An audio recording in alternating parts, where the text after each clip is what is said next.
All right, what's up, everybody? Welcome to another episode of the We Don't Smoke the Same podcast on a Thursday night. Welcome back, everybody, and we're trying to start on time. It's only 2 minutes late. 2 minutes late. You know what I mean? But yeah, man, welcome back. Shout out to everybody who tuned in and watched the Dr. Green Thumb show. Yes, double shifts over here. Good morning, Swarm. Say it, Xavier. And I'm here to rock. Yep. You know what I'm here to do? I'm here to rock. Yep. Joining me is my co-host, Xavier Guerrero. What's up, dog? Doesn't even feel like a Thursday night. It's all bright outside because of the time change. How do you feel about that shit, bro? I don't like that shit. I hate that shit, yeah, bro. I hate that shit. I'll tell these fools why the fuck I hate that shit, bro. Like, 'cause I don't get it. I really don't fucking get the whole purpose of it. And running the boards is the one and only Morningshotfilms, aka Ray, the man behind High and Hungry, or one half of the the people behind High and Hungry. What's up, Ray? Yes, correct. What's up, guys? How are y'all doing? We're all doing double shifts over here, man. But yeah, man, the one thing to start it off, man, that's the one thing that's on everybody's mind here, at least who's feeling it, bro. I do not fucking fuck with the daylight savings time. You gonna come in right now? Yeah. Oh, a joint? Okay. No. We'll give it 30. So I really don't fuck with the daylight saving shit, bro. Honestly, man, like, let me see. We went forward, right? We went, yeah, because we lost an hour. Because I was partying and I lost an hour. I was pissed, dog. So now when I'm fucking waking up, bro, it's like I have to fucking change my whole, like, getting up, hiking, the regimen, and all that shit. I don't know. It's a big pain in the ass, bro. And then I feel like my day goes by faster, bro. Like, if everybody in the chat room, if you feel this daylight saving shit fucks you up, like, do you feel your day goes by faster? How do you feel, Xavier? I don't know. I just fucking, I'm a night person. So the sooner the night comes, the more fun I have. Like, right when the sun goes down, I'll eat an edible. You know what I mean? I don't really like the sun up. So it's like, and I'm not like, I get it when you have a 9 to 5. You like it more because you get more sun time. You know what I mean? When you got shit to do, I completely get it. But for me, I'm just kind of waiting for the night to show up. I don't really mind. Yeah, I don't give a fuck. I get to start drinking, get to start partying. You're like that hang out, we go to the strip club. You go to the strip club during the day, now I got to wait an extra hour to go to the strip club. You tap into your real fucking maniacs, dog, yeah. My Aztec roots, and you're like, I let the sun tell me where to go. Right. Yeah, Did you feel like your dog felt the change? Nah, tell me what your dog did. Huh? Tell me what your dog did. Dog gets up every single day in the morning, so like he woke up earlier, and I was like, it didn't hit me. Till like a little later, I was like, oh, that's why this fool's getting up early.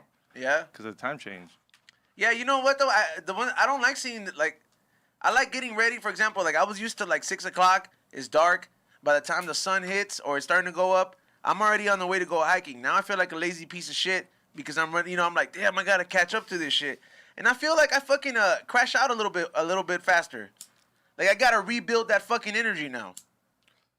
Do you remember 6 a.m. high school dark? Yeah, that was... Wait up. That means you took a 0 period. No. Yeah, huh? Who's the fuck's going to class at 6 o'clock? No, 6 a.m. 6 a.m. 6 a.m. was like the standard time that you would wake up to get ready because you had to be at school. At what time, Ray? Like 7:30? 7:15 to be exact. You had to be at school by 7:15. So the only time you were going to make that shit was at, like, if you woke up at 6 o'clock. What time are kids going to school right now? I remember it was 8. 7:15, that's early as First of all, kids ain't going to school right Zoom, now. Right. baby. Well, they're about to. You're right. Well, they still got to wake up and go, dog. I mean, you don't got to get up. I've said this, dude. For females, this must be the best thing. They got to do makeup. They got to look cute. Like, what kind of females? Stay-at-home females? Girls in high school. So they're just sitting there? Nah, dude, I remember girls that would literally tell me that they would wake up an hour before to do their makeup to get pretty to go to high school. Now you just wake up, turn on the Zoom, maybe fucking do your hair.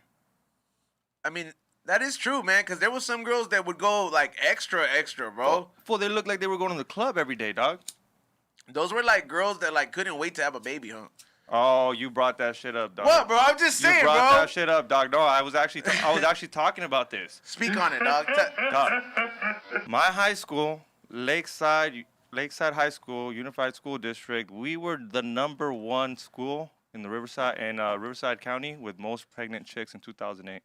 How did you know that they have, like, they told us. Like a poll? Yeah, we had the most pregnant chicks, dog. We had girls walking around literally, like, all over just pregnant when I was a freshman. Like, no way. I swear to God, dog. Yeah, we have a continuation. Yeah, I'm not lying. So is there like a photo with like just a bunch of girls and babies I'm and not- shit? I'll probably remember next year exactly how many people were Bring but I'm your not lying. yearbook. Bring your yearbook. At least 10 girls were pregnant. Damn, fool. At least 10 girls were pregnant. 10 girls? And 10 girls. Like out of how big of a class? Like, cause how big of a we were a small fucking class, huh, Ray? Yep. We're like tops like how many? Maybe like less than 200, dude. Probably 300. So like out of like our class, maybe like 3 girls got pregnant. I want to say like 2 or 3. We had extra girls pregnant, dog. There's a full Mexican community though. I'm not gonna lie. Puros paisas out there in Lake Elsinore. You know what? Yeah. There's only been one city out there that I felt that like it was like the way you described that. Honestly, and it's like in the valley, bro. Canoga Park, bro. I feel See? like that fucking city. They don't know what condoms are. There's like there's like two Planned Parenthoods in the same complex. You know what I mean? Like next to the WIC spot. Dog. It's like there's people with double strollers. Like what the fuck? Oh, there was a petition to open up a Planned Parenthood in Lake Elsinore after that happened. It was bad. Everybody was getting pregnant, dude. I know a couple girls. Shout out to them. Samantha, Jessica. Shout out to their kids, too. They're probably like 14 already. I mean, what do you do at that point, dog? Like, it's like, how do you stop that as a high school? Like, what do you do? Like, don't have sex, y'all? I'll tell you what they did. They came and fucking gave us sex ed all over again. Everybody? Everybody, dog. Like, what would they, like, how would they come in? They came in like Nah, just like regular, they would just be very specific in your fucking health class about like, hey, we've had the most pregnant chicks here. Stop that fucking thing. It's not good. And they show you what can happen. And then the girls went to continuation school or take a high. And yeah, you guys didn't have a lot of pregnant chicks. You nothing. Nah, like you said, out of like our class, there was like 200. Like I want to say like maybe 3 of them, and it's like you knew like there was the fools that like were fucking like at an early age. Like the only fools that I knew they were like taking advantage of the free condoms at the nurse's office were like all the black homies. I don't know what it was, fool. Like all my black homies just started fucking like oh yeah, I started fucking at 10. I'm like That's what? crazy. I'm like what the fuck, dog? Like I'm over here like watching cartoons still, dog. That's crazy. Like what's the earliest somebody ever told you they smashed? Like 12, middle school shit, and I didn't believe him. Yeah. Like in 8th grade, some guy said he smashed. I didn't believe him. You know, you just say, you can't fight that. You can't argue that. Just sit there like, all right, this full claimed, but he was a little player though, so he might be true. But nah, I don't think so. And that girl was a whore too, though. He might have got it in now that I think about it. What do you think is worse? Getting somebody pregnant when you're that young and stupid and got no plan? Or like getting somebody pregnant when you're older and you're still in that same like position where you have no plan? I think it's worse when you're older because at least as a kid you could just say I was stupid and young. Like you could at least say la cagué and La shit. cagué, yeah, la cagaste, fool. Get your shit together. Your dad's gonna tell you que la cagaste and shit. But like at this age, your daddy ain't gonna tell you shit. Your dad's gonna be I get the feel fuck that out like my house. you have more sympathy from like your older like relatives are like, oh, pues like mi hijo hizo este, like you know my son made this mistake, and your mom's gonna be like, oh my grandson, like she has like 2 fucking kids now, you know what I mean? Yeah. But when you're older, it's like, damn, fool, you still don't got it together. Yeah. Fool, you're at that age. Nah, that we No. I'm telling you, you're at that age where your mom and your grandma be like, hey, where's the little Izon walking? Izon Jr. What's all right? What did Come you? on, dog, because they asking me, and I'm a You're- little younger than you are. You're 2 years on me. Yeah. All right, so what's your excuse when they tell you that? I'll tell you my logic behind that, but I want to hear yours first. My excuse is, well, they fucking know my excuse. They know I smoke weed. They know I just get my, like, and I don't really have an excuse. I'm not saying that's an excuse, but just kind of, they know that I stay up all night, just try to do comedy, do this podcast shit. Like, I don't have a 9 to 5. Like, they kind of figured it out, and they kind of just don't push it no more, but they do want kids, though. And I don't even have a girlfriend, but you have a girlfriend, though. Right now, their goal is just like, homie, you need to get married and get citizenship. Nah, They're not even all right. worried about kids, dog. So here's the thing, bro. Like, I think that like with like you have to be that one. You have to be firm with what you want, bro. Cause I don't know. Like they already know that I was doing shit that like no other motherfucker was doing in the family. Like in my age, like I always been chasing shit that like, you know what I mean? Like chasing a dream isn't easy. You're fucking going to the wishing well and dropping a coin there and saying, I hope this shit takes me to the moon. Cause you know, like the bigger the dream is, It also isn't that. I think it is, bro. No, it's not. It's a lot more work than you just put a quarter no, in a I'm saying fucking no. Okay, well. I'm saying that as a It's metaphor. a lot more But I'm work. saying like that's the long shot. What is it? Like I guess the long shot way of looking at it. Like you know that's very like it's a small percentage that's gonna work out. The same way if you have really big ass dreams. So you gotta have to like let them know in the beginning. Like, hey man, I'm taking a different route. So, like, they're going to pressure you to make those decisions. Like, yo, man, you don't think I feel fucked up that all the cousins I grew up with, they're all like, oh, they're on the second kid. They got a house. They over here got all this other shit. And I'm over here still chasing a dream. It's like the same shit. What's his name? Jesus Trejo said about it. He's like, hey, man, you got to be comfortable with fucking being the difference. Like, the difference in this shit. Like, you gotta let them know, like, hey, man, why am I here in this limited-ass position? Because you guys decided to fall for that cycle. Am I lying? Yeah, I mean, I'm not, dude. I'm a dude. I can have a kid when I'm 50. I'm glad I'm not a chick, dog.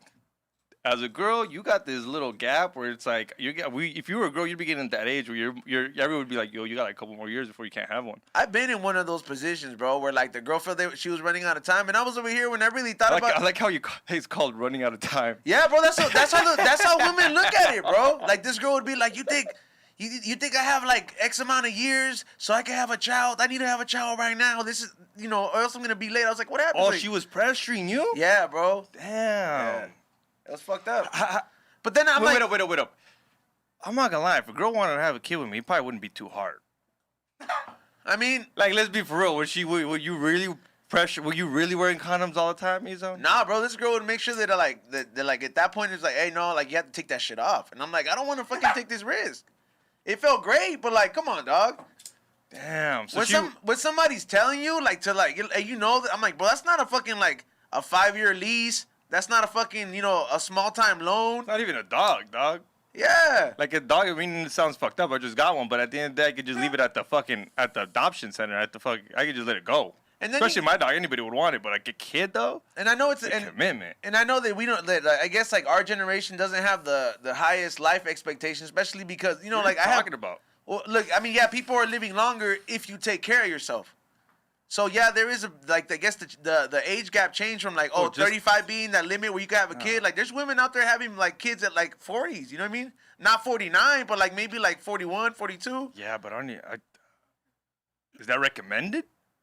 I mean, bro, is that recommended? Like there are no rules to life. You like I've heard that if you're like in your 60s, a little later as a man, and you fucking nut in a chick and she has your kid, is there a bigger chance of having Down syndrome?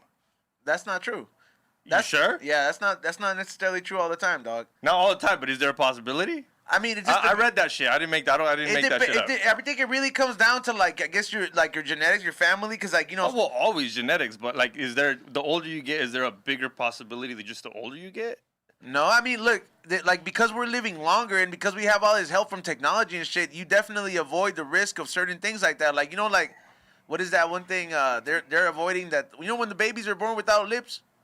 Nah, what the fuck is that? It's like a moon baby or something like that. Like they call it. Can you look that up? A moon baby? Nah, you don't call it a moon baby? Well, it's like a certain fucking like kind of. Sounds like an alien. It's a fucking. Moon baby. It's a I'm literally gonna type moon baby. Well, it's a fucking name that they have. Maybe it could be wrong, but like you know what I mean. Like in Spanish, they have like a certain name for it, but like these fools are born without lips or something like that. So like now with all the medical science, you can pretty much make sure that like you come out bulletproof, dog. Bulletproof. Are you waiting for that? I'm not saying I'm waiting for that, but days where you can like make sure your kids got like exactly what you want on them. No, I'm not gonna go ahead and like Build-A-Bear my kid. You know what I'm saying? Like, you can't. Somebody said it's a lipped or something like that. But yeah, no, like I don't know, man. I think with like the way medical, I guess science keeps advancing. I think we have, I guess, better possibilities to avoid certain shit. I cannot show what I found. No. No, it's pretty graphic. Damn. All right, don't show it. Yeah. But is it? Look it up though, type of shit, maybe. Nah, you probably maybe it's called the cliff lip. Yep. There it is. That's what it is. Yeah, so you get to avoid certain. I mean, look at Joey Diaz, bro. That's a fucking heart that has been ran on cocaine for fucking 30 years. This fool went to prison, fucking did all kinds of shit. Healthy fucking baby girl, bro. How old is he? 65? Yeah. Come on, dog. You know that like. Well, Sam Tripoli. Fucking ran through meth, ran to tweak, was not as old. He's like in his 40s, late 40s. Two healthy kids. Yeah, two healthy ass, two twins. Thanks to Blue Chew, shout out them. Blue Chew, baby. Promo code tinfoil hat, and we'll get you babies. If you're out there struggling with getting a chick pregnant, use Blue Chew. Yeah, I mean, I don't know, man. I'm saying like maybe like you don't want to be that old ass dad either, bro. But like, wait up. What do you mean by that? You remember seeing an old ass dad at a PTA meeting or something, or the fool that was falling asleep first. Yeah, dog. Look, you could always tell. Come on, dog. Those fools had like the fucking little white, like they had all white hair. They had like the members only kind of jacket with like loafers. They always had the shirt tucked in, fool. You know what I mean? Like these fools. That's old school. A PTA meeting to them was like they had to get dressed up. Like, no, the fuck you didn't, bro. You could have showed up in here with sandals and shit. That's how you know those fools are like, hey, fool, that's the demographic of like 55 and up. You know what I mean? I definitely want to be able to play soccer with my kids. All the dads our age, bro, like at least for our age, they were rocking that fucking those white Nikes, with the white and blue and the little fuck, I forget. They're called the dad. I call them dad shoes, They're bro. dad. Oh yeah. The New Balance. Yeah, but just pull up a picture of them. Like you don't remember your dad was rocking botas, huh? Yeah, my dad's been rocking botas since day one. To this day, this fool, when he goes anywhere, Albertsons, Big Five, Costco, this What was fool parent wearing conference boots, like with your dog. dad, fool? Huh? What was parent conference like with your dad? Talk about it. Actually, no. My dad didn't go to a lot of parents' conference. It got weird. It got weird when we started playing. When I started playing soccer, he was hitting on all the other moms. That's what that fool showed up for? Yeah, well, he loved soccer, and he obviously loved me, but he wasn't going to PTA meetings. That was kind of my mom's thing. But those are fucking dad shoes. Fucking Xavier. Yeah, those are those are the definition of like Pedophile. That also says pedophile to me. Nah, though. hell no, dog. For real, that says pedophile, dog. Nah, the fools that have, I know what shoes you're thinking of. Like they have to look yellow for those fools to feel. Maybe. They have to be like. You want me to look up? They have to be worn out. No, Pedophile no. It has to be a worn out yellow for you to be like, this fool's a creep. You know what I'm kind of getting pissed about? What? What is a number one thing that pedos own? Vans. Okay, something else. No. Computers. Crocs. Crocs? Yeah, you wouldn't say most fucking pedophiles. That's like a thing everyone says, that Crocs are for pedophiles. I mean, where did you look at the mugshots of what these fools were wearing? That's like, just what it is, fool. I don't know, me that I'm in the conspiracy thing. Everyone just says pedophiles have Crocs. Maybe because they got like. I Maybe don't they're know, dog. sneaky. Maybe they're sneaky. I don't know. It's just kind of, to me, man. I'm just making it's kind of weird that they're bringing them back. Like Bad Bunny's got them on. I don't Like, know. would you rock a pair of Crocs? Nah, I can't, Nah, bro. you couldn't? Nah, I think for me, Because they're coming back. You know that, right? because everybody, like, especially based on the era, they have certain things that they'll do. I think for us, is flip flops, and then like as of lately, there's some foods, especially like. But here's the thing, bro. Like, you know, if you had Mexican sandals with the straps, Those are called the tres piquetes. no, with the fucking straps, right? Like Yeah, that- tres okay. piquetes. Yeah, okay, the Michoacana ones. Yeah, they have the leather fucking. ones. Okay, you know that shit's like Yeah. a luxury thing to fools out here. There's fools out here that like have a Dior or a Gucci version of those. That But literally they're look- nice, though.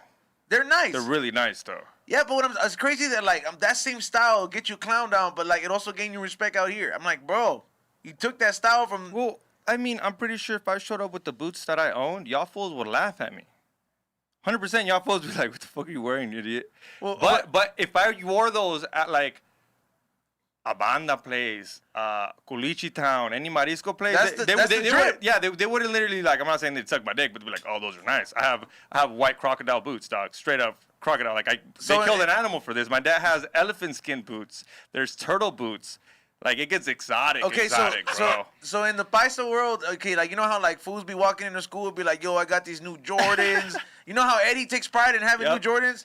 How does a paisa walk into these functions like if everybody's having like different like it's like Okay, hey, those are ugly. Don't ever fucking show those long ass ones. Those are disgusting. I wouldn't. Okay, Ugly shit. okay, but like Xavier, how do you judge these things? Like for example, like how do you like? Well, you judge There's on- 3 fools that walk in there with different botas, like, and you don't know who made them. You don't know what they look I'll like. tell like, you right here. It's very simple. It's all about what animal is on your boot. You have elephant skin boot.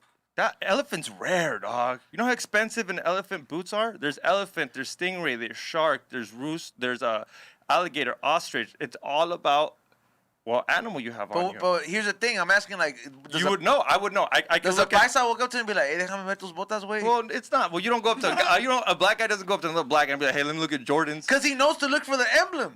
Yeah, but you don't have to Like, look does at he the have emblem. an elephant sign on there? No, or you what? don't have to look at the emblem. You can tell like they're nicely made, and it's all about what exotic animal you got on there. That's all it is, dog. What exotic animal you have. Like, you know, turtles unas caguamas. You know how turtles are illegal. We stopped using straws for turtles. Yeah. Well, we stopped using straws. For My these dad can't cross his turtle boots into the United States. Really? Yeah, it's an endangered animal. My dad has turtle boots that he got from Mexico that you're not allowed to have. And I mean, they're already made, so can't really do nothing about it, but they really will not let him pass into the United States. Damn. Fucking shark, Think about that. shark boots. Shark boots. That's not how they're supposed to look. But yeah, no, there's shark boots, stingray boots, you name it. I heard somebody has human boots. That's straight sicario shit, dog. I killed that fool, put him on my boots. But Type shit. all right, so how do they know? Like, for example, like how do they know that your dad has these turtle boots? Like, how do they know? Like, they're gonna test it. They have an animal wildlife food. Be Nah, like, you could. Fool, Steve Irwin comes out. like put up ostrich boots. I can tell you how ostrich boots look. They have a skin texture to them. It has a little bumps in the front. And paisas know how to tell that yeah, shit. I can tell you that shit. What's the most expensive? Elephant. And fools get elephant boots. My dad has elephant boots. That means an elephant died for those boots, doc. Those are ostrich. Those are not that. They're dope, but they're not that pricey. And I can tell those from 100 mile away. Like those are easy to tell. Those are ostrich boots, and that's how they look. They got little bumps in the front. And where do you get these things at? Like Huntington Park? Nah, they got the boot barn. No, Oh. you never seen those big ass boot barns? With the girl with the shorts? Nah. The ad. I've seen. Oh, okay, yeah. Then maybe that. I've never seen that ad, but yeah, fool. Paisas and cowboys hang out in the same place. Fool, we buy the same shit at the end of the day. Carhartt, fucking John Deere, dude. We go to the same shops, dog. My dad goes to the same. He's a paisa, but when he goes into that shop, it's country music. So that's paisa swag right there. Paisa swag, yeah. Belts too. Belts are made out of for anything that's leather should be made out of like a. My dad has ostrich wallet. How much does the other whole shit. getup of that cost? Could go If I want boots and I want the belt to match, and let's just say I want alligator, right? dog, there's those boots. Could be worth- Caiman, fool. I want them made of caiman, dog. Not just alligator regular. I want a fucking Yeah. a caiman, dog. I've seen boots for sure up to $2,000.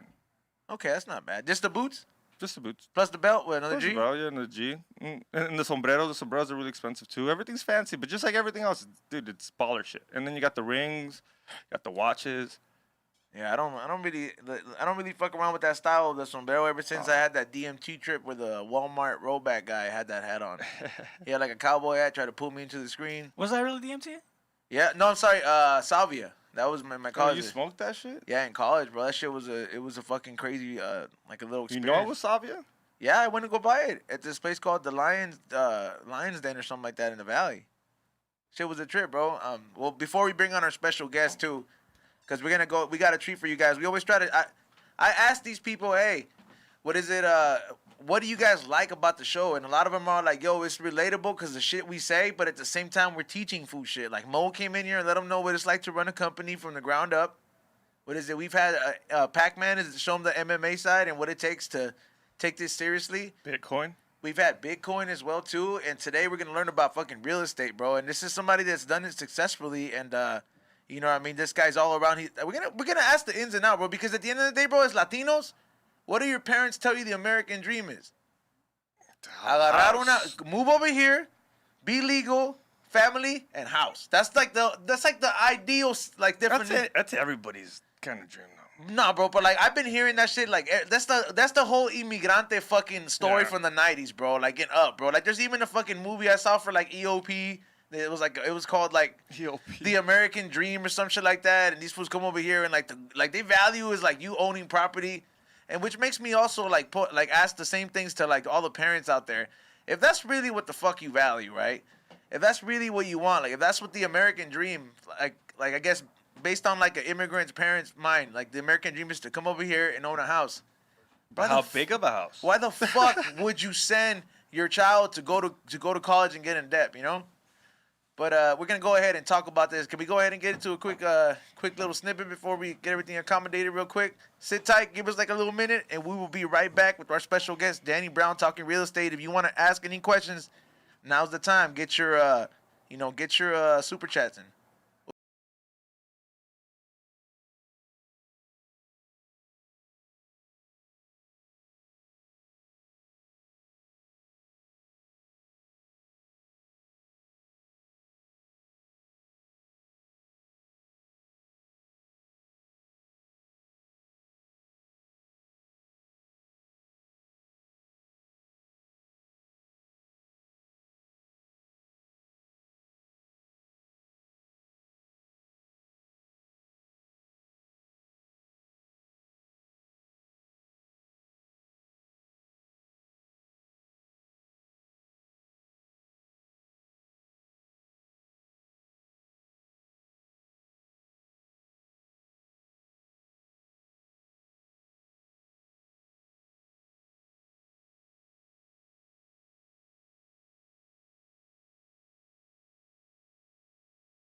All right.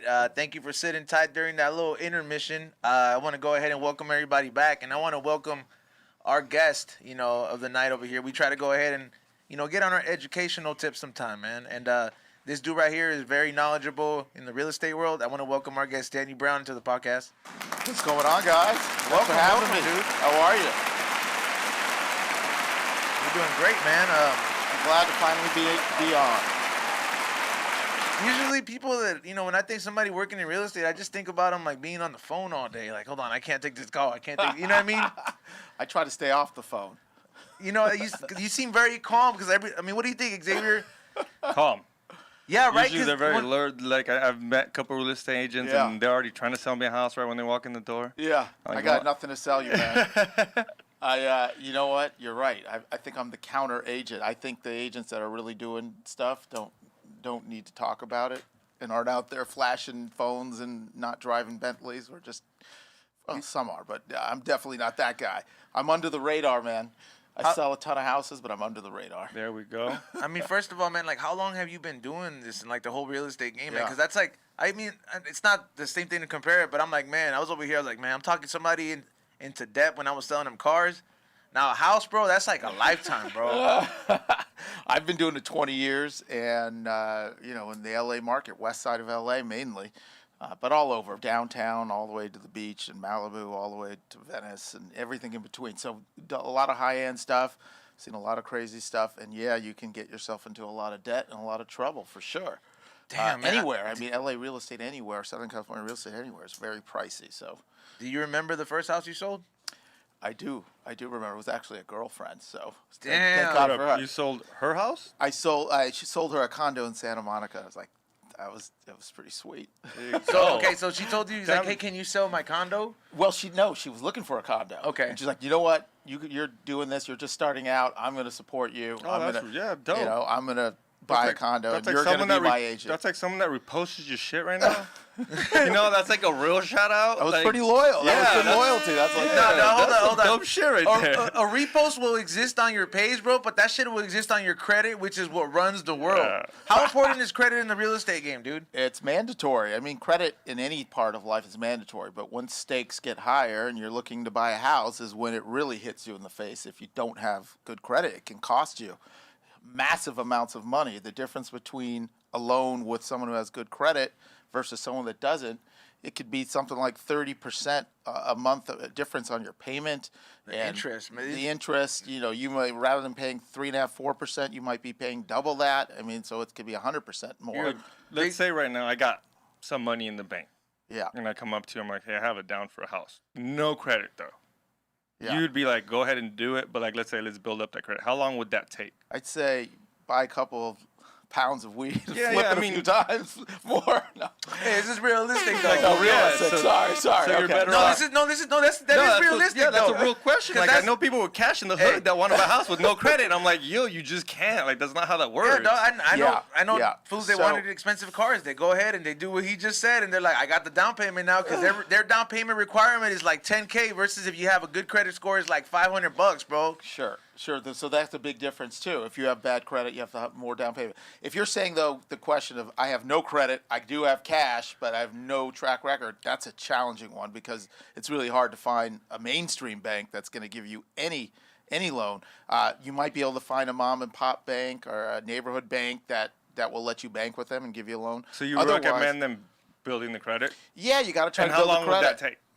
Realistically, Like how long can I hit you back up? You're like, hey, go build the credit, hit me back up. And You need the longer the better, and there's Yeah, no I mean- rhyme or reason because each bank and each lender is different, and there are ways around it. There's private lenders that will give you a loan that aren't associated, like wealthy individuals or institutions that aren't banks, but they loan money. Loan but sharks, again, fool. corporate loan sharks, Yeah. they're hard money lenders. But they're, again, rather than paying 4%, now you're paying 6 or 8%. So you rather not do that. Bottom line is you need credit. The only way to get credit is to get in the game, get some credit cards, get a car lease or a car note, start a business. something that gets you in the system, and you probably need a solid year of that. I don't know if that's exact, but one solid year of making payments and Well, I building mean, credit. that sounds pretty So- reasonable to get a fat loan. Well, So- it also man. depends on what size loan, right? Yeah. If you're getting a $300,000 loan or a $3 million loan, there's a huge difference. Would you say ideally, like the moment you hit, you're considered an adult? I guess in this country, Well, what's would that? be the 18 years old. Okay. But is it the moment you turn 18, you technically can get a credit card? So would that be the like if you're turning 18, that would be the appropriate age to start building your credit, especially if you're thinking of being a home buyer, right? Yeah, I think it depends on, as a parent, depends on your child, right? But assuming you feel your child's responsible and they're not going to go crazy and go to Vegas, get them a credit card, get your child a credit, and you can do a credit card that's not even credit. You can get a card that's like a credit card, With but you debit, got to put cash, a debit card, and you start building your credit there. Or you have a credit card, but with a very small max so that the parent doesn't get stuck. I mean, you could have a credit card with 1,000 or 2,000 or 3,000, and slowly as your child shows responsibility, you Dude, build. I'm very responsible. The way I You deal look with very responsible. No, irresponsible. Oh, irresponsible. Very I would think with that irresponsible. clean cut beard, you're That's the only thing This guy's saving That's the money. only thing I keep on. It's the only thing he's persistent with. No, but the way I fuck with my credit, because I'm not good. Like everyone fucks up, gets a credit card, starts buying clothes. Or you go Yeah. to school. What I do now is I legit, like my mom told me, he's like, just put gas on credit card, just your gas. Yeah. And just pay that. You can't fuck that up. It's something you have to pay back. You can't even be mad when you have to pay Yeah, for but- it. But it's like little things like that, because I'm. That's the minimal though, Xavier. Like, Is that minimal? Should there be That's more not- done? like See, that- I'm not getting like a TV on it because I got. that's gonna get I you don't enough know. credit to get a TV at a department store, bro. Like, think about it. Like, when the bank takes a gamble of you, like, you're a Yeah, they- liability to them, bro. Like, they're putting out their ends for you and being like, you know what? Like, how you invest in certain stocks, they're investing in you and saying this person is, we trust them enough with our fucking thousands of dollars to give them this loan, and hopefully, they don't fuck it up. Yeah. Look, it's a place to start. Start small. Everyone's got to start Yeah. somewhere. And when you're younger, the younger you are, the better. But you got to start where you are. It doesn't matter if you're 20, 30, 40, 50, 60. If you want to get in that game, you got to start somewhere. Start small.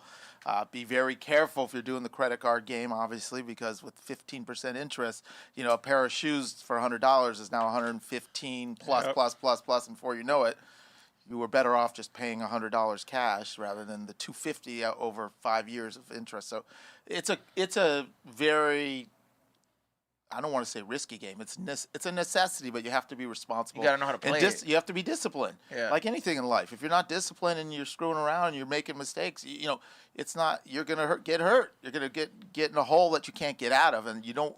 The credit hole is a tough one. Most of us have been through it at some point in our life, and often when we're younger, you hope you learn that lesson young, while stakes aren't high, so Yeah. that you don't get into such a big hole that you can't get out of it.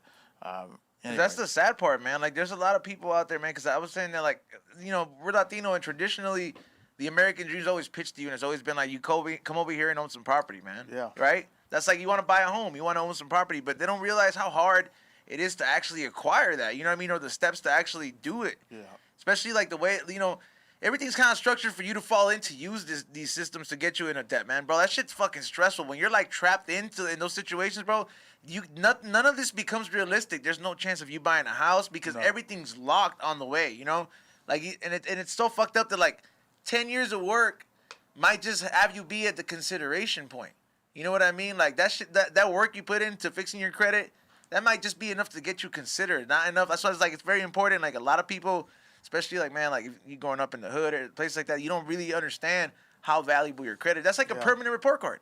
It's funny when you say this because I have this conversation a lot with my buddies and growing up, and I went to LA Unified School District public schools, and even went to USC. They never taught financial literacy in school or in college. No. Nothing. Worse. Didn't learn anything about credit, mortgages, investing. Nothing. I guess if you were a business major and you went to get your MBA, you did. But for 99% of us, why aren't they doing that in schools? Why aren't we learning about mortgage, debt, good debt versus bad debt?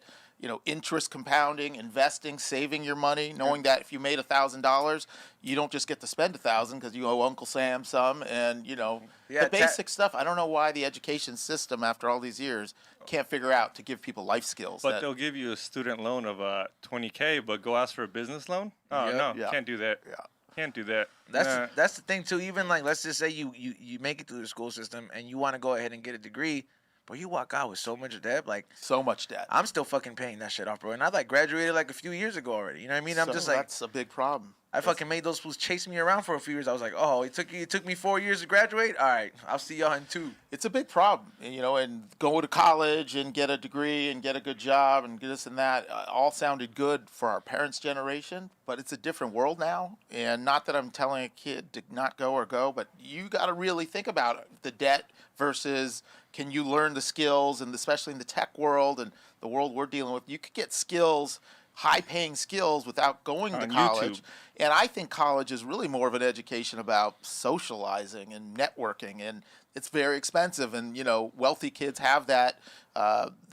You know, they have the ability to have their parents pay for that. But if you're not from a wealthy family and you're going to go into debt to go to college, you got to really think: is it worth the networking? And it's different for everyone. Some people may say, yeah, it is worth it, but you got to really think about it. It's not just like 50 years ago, you went to college, came out, got a good job, and no big deal. I mean, Yeah, there was like, I want to say there was like a lot less people. I guess like it wasn't so saturated with so many people trying to get all these jobs, bro. Like I'll tell you why. In high school, they taught everybody that they should go to college. Right. The You system can't is tell set that. up. Like, I'm not saying you should tell kids they're dumb or nothing, or obviously not. I mean, but I shouldn't have been told that I should have gone to college. but some fools should have been told they go learn a good trade. You know yes, what I mean? Like, what's wrong with the trade? They never tell you to be a plumber. I never You heard. can make bank being a plumber. I never heard the teacher say, "Hey, Joseph, carpenter, plumber, Make bank. Contractors make tons of money. auto detailer." Mechanics. No, all of them is doctor, lawyer, like all the super hard ones, which those are the ones that pay off. Those are the only ones that pay Those off are the because ones you that need pay off. you need that paper to even work Yes, though. That's if you're why going to that's be different. a lawyer, doctor, CPA, then you have to That's do it, and different. you put in your years, and you do it, and you'll get the payoff. Although, believe me, I have plenty of friends that have gone that route, and now are saying doctors aren't making the money that they used to, and they're saying the same thing on a different level, that they have 10 years of graduate school debt. But you know, hey, look, it's different for every person. But look, it doesn't cost much to go learn how to code. Doesn't learn so much to learn mics and recording and video and editing. There's so much stuff with social media and the platforms now that have made it accessible. I mean, like, we're here, Be Real's place, and when Be Real put out a record back then when I was in high school and college, you know how much money it cost to record and to put it out? Hundreds of thousands. Now you could do it in your bedroom and put it out in your bedroom, and you didn't spend any money. You kicked but drive-through fucking experience, bro. Yeah. So it's a different world. There's a lot of benefits. We say college isn't what it used to be, education, but now you can be 16 years old and make a hit record in your bedroom and put it out without a label or have a podcast. It's something that, this is the way I got into this thing that people don't understand is if you like someone or you like what they do, hit them up and be like, hey, do you have like extra work? Can I be your intern? Can I send your emails? Internship is the best. That's why I started with George. I'll be honest with you. Get the door in there. opened. It's more obtainable. Like these long shots are more obtainable, bro. Like, you know how like the motherfuckers that like were out, they got hired by people like Disney when they were starting out in the beginnings because they had access to these people. It's not because maybe they liked them to an extent or something like that, but like realistic, I'm like you didn't have a bunch of people saying, "Hey, I like your company and I want to be a part of it." Like now it's easy, bro. You see a company start booming overnight and like they're in a growing stage or they're in like the beginning stages. You can get in. You can get in at a very early time. Work for free, work your ass off, and show them that you're willing to do that. Like don't go in there entitled and expect to be the vice president after 2 weeks. But internships are the way into some of the biggest doors. That's how I got here. Dude, this might sound dumb, but like I've always thought about this. I'm like, have you ever heard a guy that repairs watches? There's someone that repairs Rolexes, right? But there's no school for that, I would assume. I'd assume if that's what you want to do, you go up to the Rolex place and you're like, hey, I love Rolexes. And you got to know a thing or two. Be like, hey, I like this. Who's the repair guy? Be like, hey, I want to do this for a living. That guy's going to get his mind blown. Like, for real? Like a tattoo apprentice. Yeah, you might start cleaning the Rolexes, but eventually you're gonna fucking fix them, and that's what I mean. But there's no school to fix Rolexes. I'm pretty sure there isn't. I mean, I might be wrong, but the thing is, like little things Switzerland, like a little private school. If it's something you like or something you want to do, just be like, hey, how do you do this? I do want to tell people that are watching too is like don't like volunteering or like you can't really look at it with that kind of mentality. Like it's really got to be something that you're gonna make time for. The same way you make time, the same way Xavier makes time to go get that beard. on his face That fixed up. beer is so sweet. It's Thank perfect. you, You know, thank you. the same time he It could. must take hours to Yep. get that beer The tight. same time he makes for that, you gotta make these times dedicate to that, whatever it is that is driving you for you to learn this trade or whatever you're chasing after. Now here's That's true. Because if you're not passionate about it, you're not going to put in the time to get to be an expert and be elite at it, which is what you need to do to get paid at anything you do in life. You have to have some sort of passion for it because you're going to get kicked in the face. It's a lot of hard work. You may have to work for free for a while and hustle any way you can. If you don't like it, to your point, you're not going to push through the adversity, and that's in anything you do.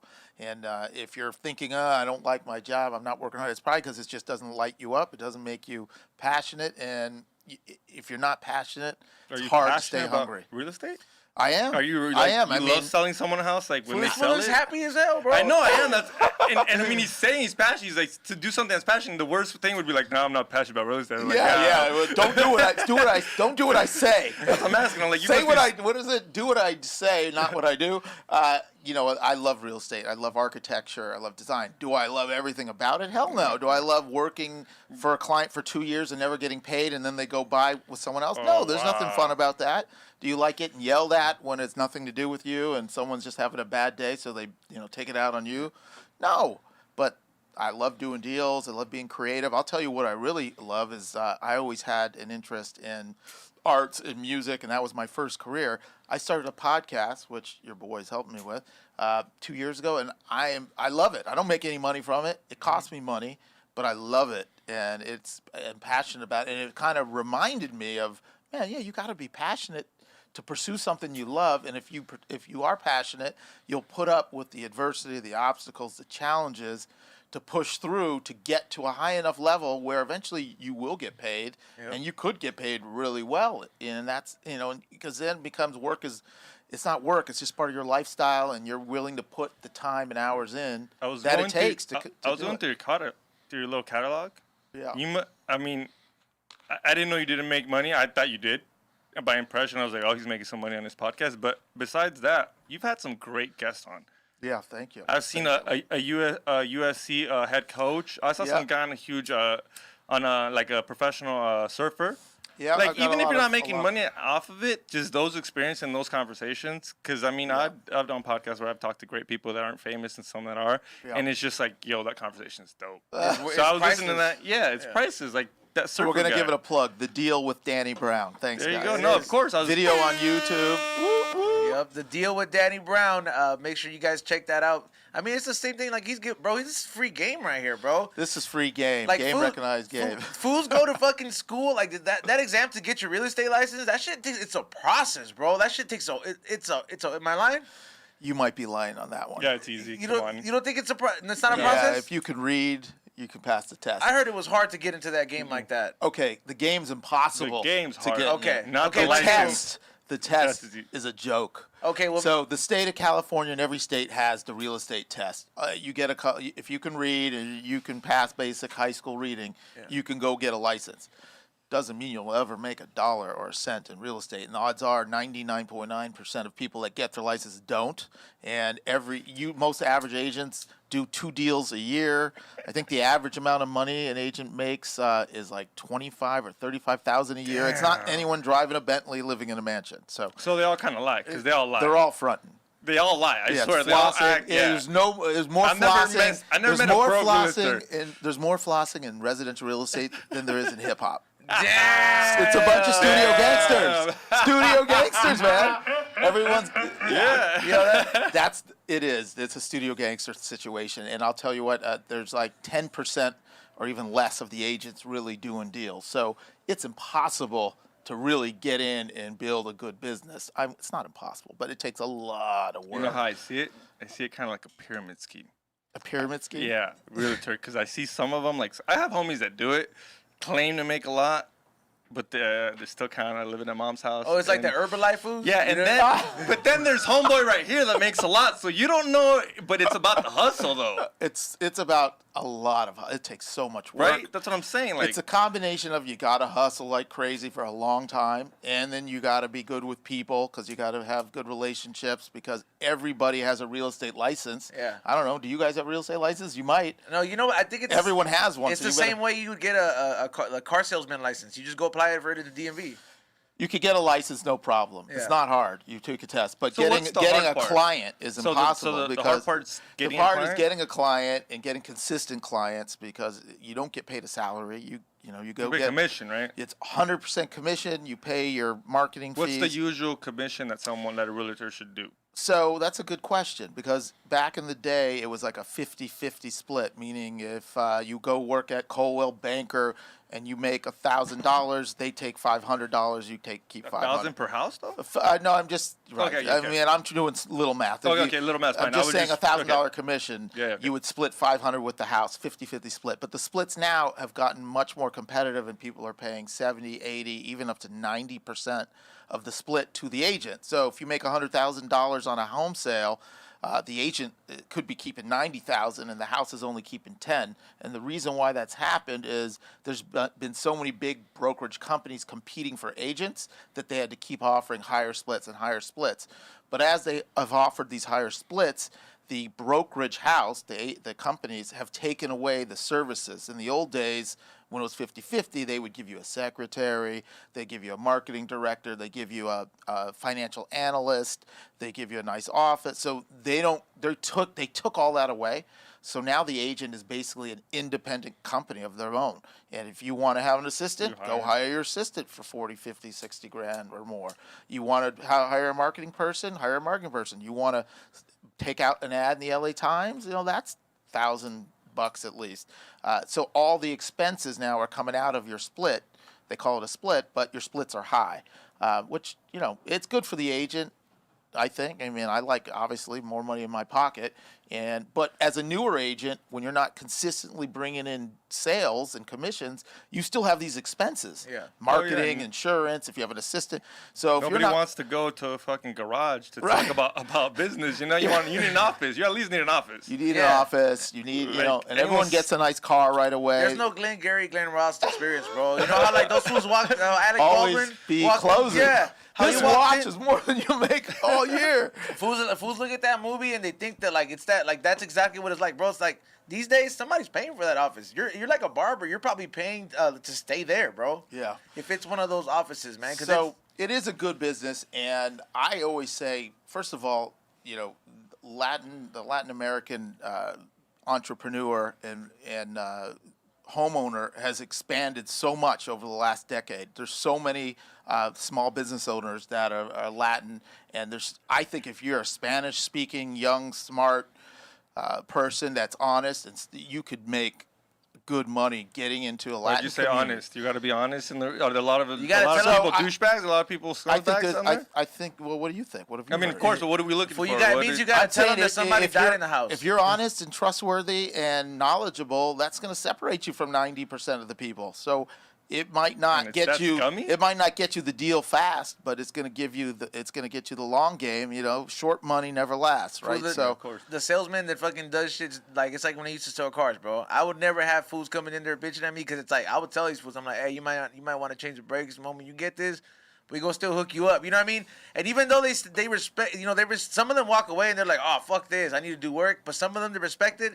They're like they'll bring you other people, bro. it's And like referrals. yeah, like Bread and butter referrals. and referrals, especially referrals. like a commission like that was definitely cool to keep it going. Now imagine a big commission on something like that, bro. Like this is a big ass loan that they're getting and they're financing over like a certain amount of time, bro. Like you're getting paid, bro. It's like So if you treat people right and treat them honestly, they may pass on.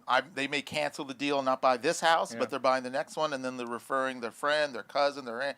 And in Southern California, you can make a lot of money if you build a consistent business. I never thought about that though. The whole because The long game, not the short game. There's the Spanish market is just like Huge. It's almost relatively new too because it's like a lot of people really like The they wealth, thought the rent- wealth is very recent. Yeah, they thought renting was as top as it goes here because a lot of them are really. I mean, realistically, a lot of people are scared. They're like just because they don't know how things work. Yeah, and there are not a lot of. I don't want to say a generalization. There aren't a lot of honest, good professionals focusing on those communities. Like I've always thought, if I can find a young team to put into some good booming Latin communities all throughout LA, and we can make a killing because there isn't a lot of competition for that. If for competent, Now that you said that, I could see a lot of like white Caucasian realtors thinking I can screw this Mexican over. Oh, it's happening all. You know what I mean? Yeah, because you just said Could that. I mean, could be, but I think it's. because that's. I mean, I'm not gonna I don't lie. know. I don't know I can't be an expert on those. I'm not in those No, neighborhoods, yeah, so I no, don't but know I'm who's just saying, there. like- But I see a lot of Yeah. Latino speaking agents in those areas It's too. true, dog.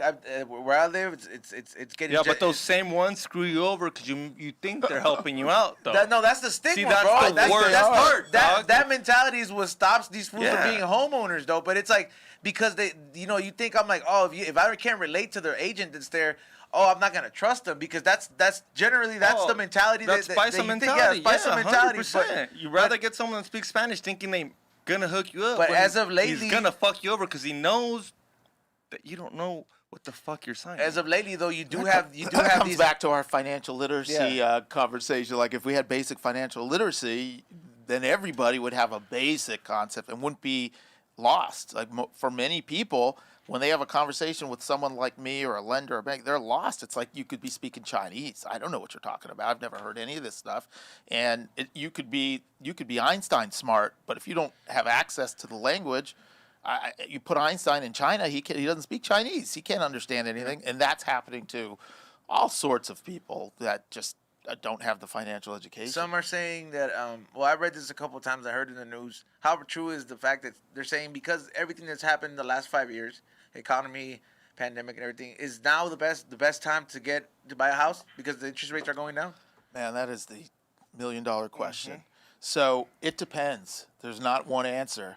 I say, if you're buying a house, timing the market is impossible, man. Just like timing the stock market, you could try, but you just got to make sure whenever you're buying, whether it's now, last year, 10 years, that you can afford a good loan that's not not too much interest, a fair market loan, and you could afford it consistently, not just for the short term. So don't get into a 1-year loan or a 3-year loan. If you can lock in a long-term loan and you can afford it, then any time is a good time if you're buying good fundamental real estate in LA areas or any coastal areas. Well, let's talk about LA because that's our home base. Over 10-year periods and over 20-year periods and 30-year periods, it could go up and down. There could be depression, recession, earthquake, this and that. So you mentioned fuck it all up. But over long term, if you look at it over the last 100 years, LA, it's just like this. So if you have a long-term outlook and you're not trying to get cute and flip and this and that, if you can get a loan you can cover and hold on to it, you're going to do well.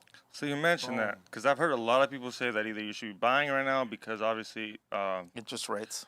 What I heard, I'm into conspiracies. I got a conspiracy podcast. So what I heard is since QAnon or what? Not too far, not too deep. Come on, not that bad. It's the deep state. Now we're entering the deep state. No, what I'm at. So he keeps it tinfoil. Yeah. So everyone knew we printed a lot of money, right? And they're saying the dollar's going to devalue. Sure. Isn't it a better time to have a house when it devalues? Is it better to buy a house? Like if it has to devalue, the dollar has to devalue. That's a different question. I know it is. That's what I'm getting a little deep. You're getting real deep, and I don't know, but I don't want to get over my. You're getting over my head. I'm just a realtor, bro. I'm not a Harvard MBA. I fooled you, okay? I know. I just want to know. So that is a very good question. This guy's smarter than he looks. Oh, I appreciate that comment. Actually, yeah. I don't like looking smart. So look, a lot of people. You're talking about people that are saying, "Hey, we're printing money. We're going to enter an inflationary time at some point because fundamentally, when you print more money, the dollar loses value. Mm-hmm. When the dollar loses value, you want to hedge with assets that hedge against inflation." Traditionally, people said gold, Pokemon cards, baseball cards are going crazy. NFTs now are going crazy. Yeah. But they are saying that things like homes or real estate assets, when inflation hits, should shoot up. So it's a hedge against inflation. Can I predict the future? Nobody can. Bill Gates can't. No economist can. But that is a good fundamental high-level economics concept that, look, guys, we're printing all this money, and we may even be, everyone, the experts are saying we're going to be booming this year and next year because all this money. But at some point, there's going to be a price to pay for printing trillions and trillions, and that price usually means the loss in value. So, think about it. If you have $1,000 today, it might be worth $800 in 3 years. That's the principle of inflation. Because it's happened in Germany, happened in Venezuela. Like, literally, Sure. people are buying literally barrels of money to buy a piece of loaf of bread because it's not pointless. They were telling you to burn it, and I'm just kind of figuring out. You're right. There are third world countries where they have like $5 million bills and they're worthless. They had to keep raising the denominations. Okay, so since we brought that up, do you own a little bit of Bitcoin? I was just gonna go Yeah, there. I had Like, to go there. Yeah, it's the next question after that. like, can you buy a I'm house with blacking Bitcoin? out. Anytime I hear that name, I'm blacking out. Oh man, I'm blacking out. We had it. We have to. We just had a guy. I had opportunities. I mean, it's the shoulda, I coulda, know, woulda, right? I know, right? Oh, so late. This is like when my We're not too late, though. I don't think we're too late. We're not too late. 50,000 plus. I mean, Yeah, I'm still I ready. think It the sounds buzz. like At 3,000, I was telling all my buddies because we had this, we were all out drinking. We should get Bitcoin. I'm like, 3,000, it's already done.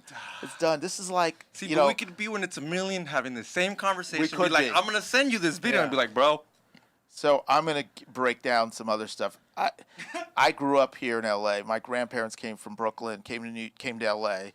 Immigrant Jews, and like many immigrant Jews that came out from New York to L.A.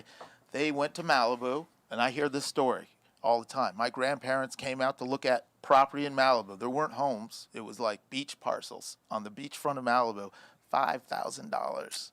Damn. And my grandfather's like, what the hell is this? Who the hell's going to come out to way out here? This is nowhere.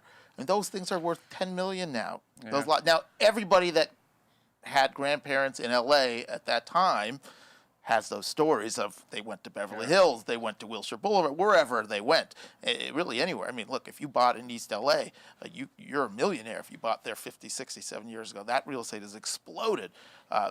So Getting is this gentrified, Bitcoin going to be that? Is this going to be our generation? Like, we could have bought Bitcoin at I mean, to me, it's 50,000. already there pretty much. It's kind of. I don't know, but is it? Or is it going to go to 10 million for Bitcoin, in 10 years? I have no clue. I had opportunities early on. I didn't, look, I worked so hard for my money. To just It's put it something hard that- yeah. to gamble. I'm not a gambler. Yeah, me unless I'm either, the dude. house. If I'm the Hey, house, yeah. I'll gamble, but I don't want to go to Vegas. It's Yeah. fun. My I only don't argument want with that. I is don't it- want to blow money. It hasn't gone down. It hasn't? Well, it hasn't. has. Gambling's losing. I don't see if you would have dropped $2 in there. There was no Well, chance of you losing at How all. about the guys that actually were like in tech and bought it or had opportunities to buy it when it was nothing? Cents. Yeah. Cents? Fools they were tipping pizza people with Bitcoin, bro. Yeah, it's nothing. It's I'll give you worthless. 3 Bitcoins. Here, Yeah. thank you for delivering this Yeah. pizza. Like, bro, imagine that person. Think of that. Alright. I was gonna ask you something. Did Instagram change the whole real estate game? Like all these lot. pictures and everyone's It's got, flexing. that's and where I the got studio this, I got gangster that. for real estate was It created. jumped the whole level. And now it really started. It's like anybody that's got a real estate license and it gets on Instagram and gets a nice car and it's like, hey, I'm big time, I'm this and that. And also, Have you done it? Don't lie. Yeah, I've done it a few times. No. I'm too old. I have nothing to floss, man. I have kids at home. I have nothing to floss. What do I do? I mean, this is the highlight of my life. I'm here. I'm out of the house. This is it. I'll be your co-host intern anytime, man. Get me out of the house. Anyway, yeah, there's a lot of that. There's a lot of that in real estate. That's one of the things I do not like about my businesses. There's so many fronters, flossers, people that are faking, not real, they're not about the substance. It's all about the sizzle. And I think a lot of it, it's our culture, it's our social media culture, but it's also when the real estate reality shows became a thing over the last decade, it made real estate into this real sexy, hot business like entertainment or arts or something like that. It never was that. Growing up 30, 40 years, real estate wasn't a sexy, hot business. Think Glenn Ross, bro. That's what I thought real estate. That's when what I it saw that was. movie, that's what I thought. I'm like, yo, Old school sales. it's a lot of fools that look like they used to do stock market shit before. Yeah, old school sales is what it was. Guys on payphones in the day, And now it's so fancy and so hot. It's like people are going to Stanford and Harvard and they want to get into real estate after. It's like, wow, it's changed.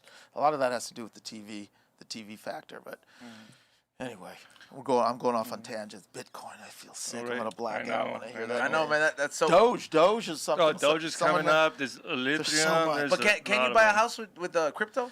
So you can. I've heard that people have. It's not common. It's happened a couple times. I read a couple articles. I gotta imagine though, soon enough, it's gonna be happening more consistently. And think about the illicit sales that could happen with crypto, with homes. When you think about, That's you true. were asking about what if you have a ton of cash and no credit, and I'm thinking, well, what if you have hundreds of millions of dollars? You got that 10 bitcoins at your fucking safe wallet or whatever Yeah. it is.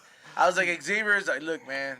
Anyway, who Yeah, knows? I yeah. think that will happen in the near future more and more. Think about, that makes a lot of sense, man. There's a lot of people that probably I'm like, hey, man, you can't build your credit over here, so fools were building through Bitcoin. Bitcoin, and also, And that's real money, bro. 58K a fucking coin, bro. And let's just say, how do you know there's not a paisa out there that has like 50 There Bitcoins, is. bro? I guarantee you there is. for sure. Some Can you fool imagine? from You could have- Mexico City, dog, Yeah. just killing it. Yeah, hundreds of millions of bitcoins, and can show up and buy a house in the Bird Streets or in Beverly Hills, and here's Bitcoin. I mean, if I'm an owner of a house and someone's offering me the Bitcoin, I'm happy with it. I don't know all the legalities and details around how it would be executed, and if you have to. Disclose, because there's these new laws now. Yeah. People have been buying real estate with illicit funds since the beginning of time, but they had it in a loophole up till recently. LLCs, limited liability corporations, shell companies. So if I'm Pablo Escobar, I can create a LLC that's called PB13 Inc. Oh, and you put it under the business. And it's all under the business, and you buy a house, and they say wire the money into escrow. The escrow, no one checks about who owns it, and it's okay. Well, over the last couple of years in New York and California, they changed the laws. So now, even if you come up with a shell company or an LLC, they have to verify, if you're buying a house, who are the managing directors who are tied to the LLC. So now they verify it. So they've closed this loophole. So my thinking, and kind of a really interesting question about crypto, is like, that's probably the next loophole, To get unless past it. they figure out that some sort of laws around having to disclose who you are using So Bitcoin. that Anyway. recently changed, because I had heard a bunch of people tell me that before. He's like, yeah, just register your business and you could get a car under your business. You could get a real estate under your business. I'm like, No, you people can- would say that all the time. You still can do. Yeah, you can do it. I'm saying people with illicit funds were hiding who they were, and that's how they got around See, needing credit. boom. That's how fucking fools fools from Mexico got their fine ass wives, and out here they got those houses. You got a bunch of cartel kids being raised in the U.S. because for sure. fucking Chapo's family. yeah, or whatever. Chapo's family Yeah. over here, fucking straight up, bro. Just Living large. They're probably Living they're probably large. in They're probably in Malibu. Who knows? fucking I don't know. that all those houses are bought under La Michoacana, bro. Yeah. Come on, bro. The Hey. Michoacán is a laundry scheme, Hey, dog. I've been thinking that the Is that same the thing laundry too. mats? What is that? No, No. the Michoacán is the ice cream Mexican place. They're popping up everywhere, Everywhere. bro. And You they're know what I'm talking about, right? Yeah. They're delicious. Not hating on them. I love them. You want to sponsor the show? Go ahead. But Yeah. they open up everywhere, and they're Everywhere. never that busy. They're not busy, but they're opening everywhere. Everywhere. Oh my God, that's gotta One be a front. time we had a Don't fucking you think they have all these little businesses that pop up and they're empty? Like somebody's laundering You know money. which ones are laundry money schemes for sure? pet shops. Pet shops. No, way. Psychics. How many psychic places do They're you always find in empty. LA? They're Psychic? empty. The Psychics. Read your Oh, palm. Like read your yes. palms? Yeah, Read that's your true. They're always open, And no one's there. I don't know one person that's ever been in there. How do they say open?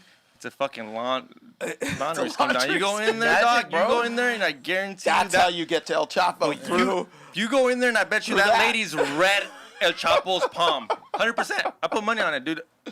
She stays under the radar through magic, stay bro. under the That's radar, funny, dog. man. Yeah, That's really man. funny. You think about that shit, man.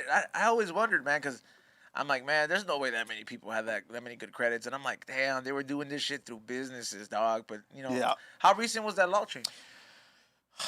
Don't quote me, but it's over the last couple of years. It first happened in New York because people were buying those super high-rise penthouses, and so they did that a couple of years back, and then California jumped on that. I want to say in the last year or two.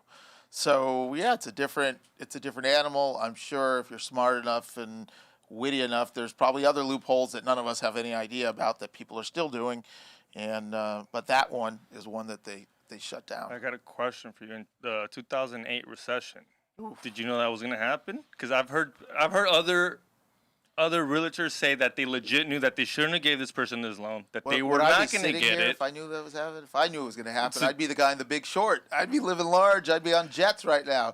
I'd be calling you guys. No, Let's well, go. The jet's coming. Let's But were go. you giving people loans that couldn't afford it? Because my parents were getting these loans. Oh. Like, we got didn't this know house. We got That's this house that my corrupt. parents couldn't afford, dude. Right. We lost it. So I didn't know the interest rate was gonna go up, Yeah, Carlos. that's what Yeah. I mean. And they act like, So did a lot of people lose houses? I don't give loans. I'm just a Okay. broker that does sales of houses. But yes, I imagine there was a lot of unscrupulous lenders, which added to fuel in the yeah. fire. So nobody knew when something was going to happen. But it was gonna. Everyone knew it was. Everyone going to was happen. feeling like it can't continue like this. Just like now, they're saying that it can't continue like this. Prices can't go up forever. There's always cycles. But no one knew when. I got in the business 2002, and from the first day I started, people were saying, "Oh man, it's gonna crash," and I was scared shitless. I'm like, "Oh man, I got in this business. It's gonna crash. I'm in the wrong business." That was 2002. It didn't crash until 6 years. end of 2008. Yeah. And every year, like, this is the year. So a handful we of there now? guys knew and bet, shorted the mortgage market and made billions. We didn't know.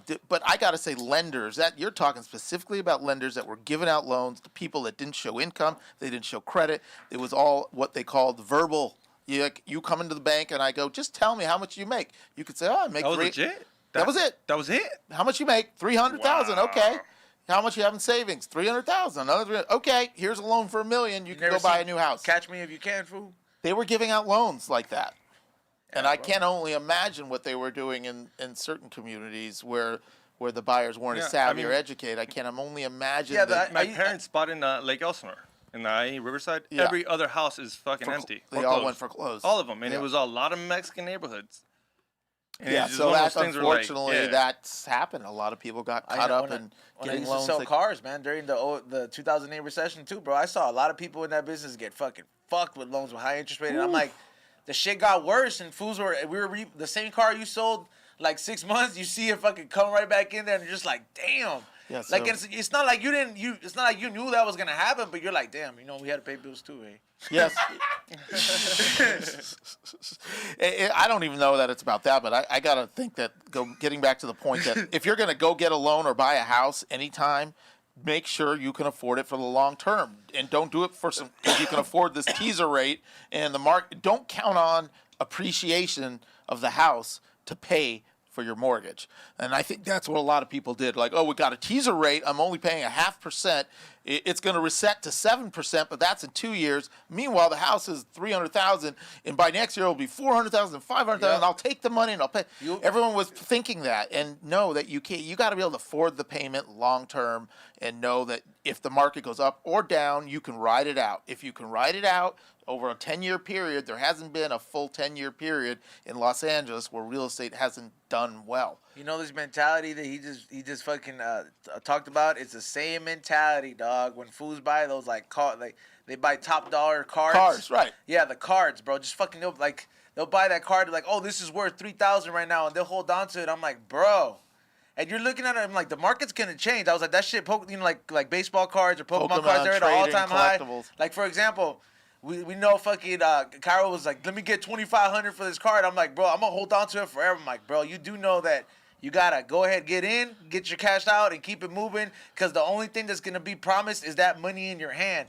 Tomorrow, fucking Pokemon can reprint a fucking 100,000 Charizards, and your shit goes down to fucking 5 cents. Zero, You can yeah. wipe. We'll cut drugs up with that card now, bro. It doesn't matter. Yeah, or they'll find a full warehouse of the same fucking Pokemon with that in it, and there it goes. Yeah, so it's crazy. Like, I'm like, that's the same way.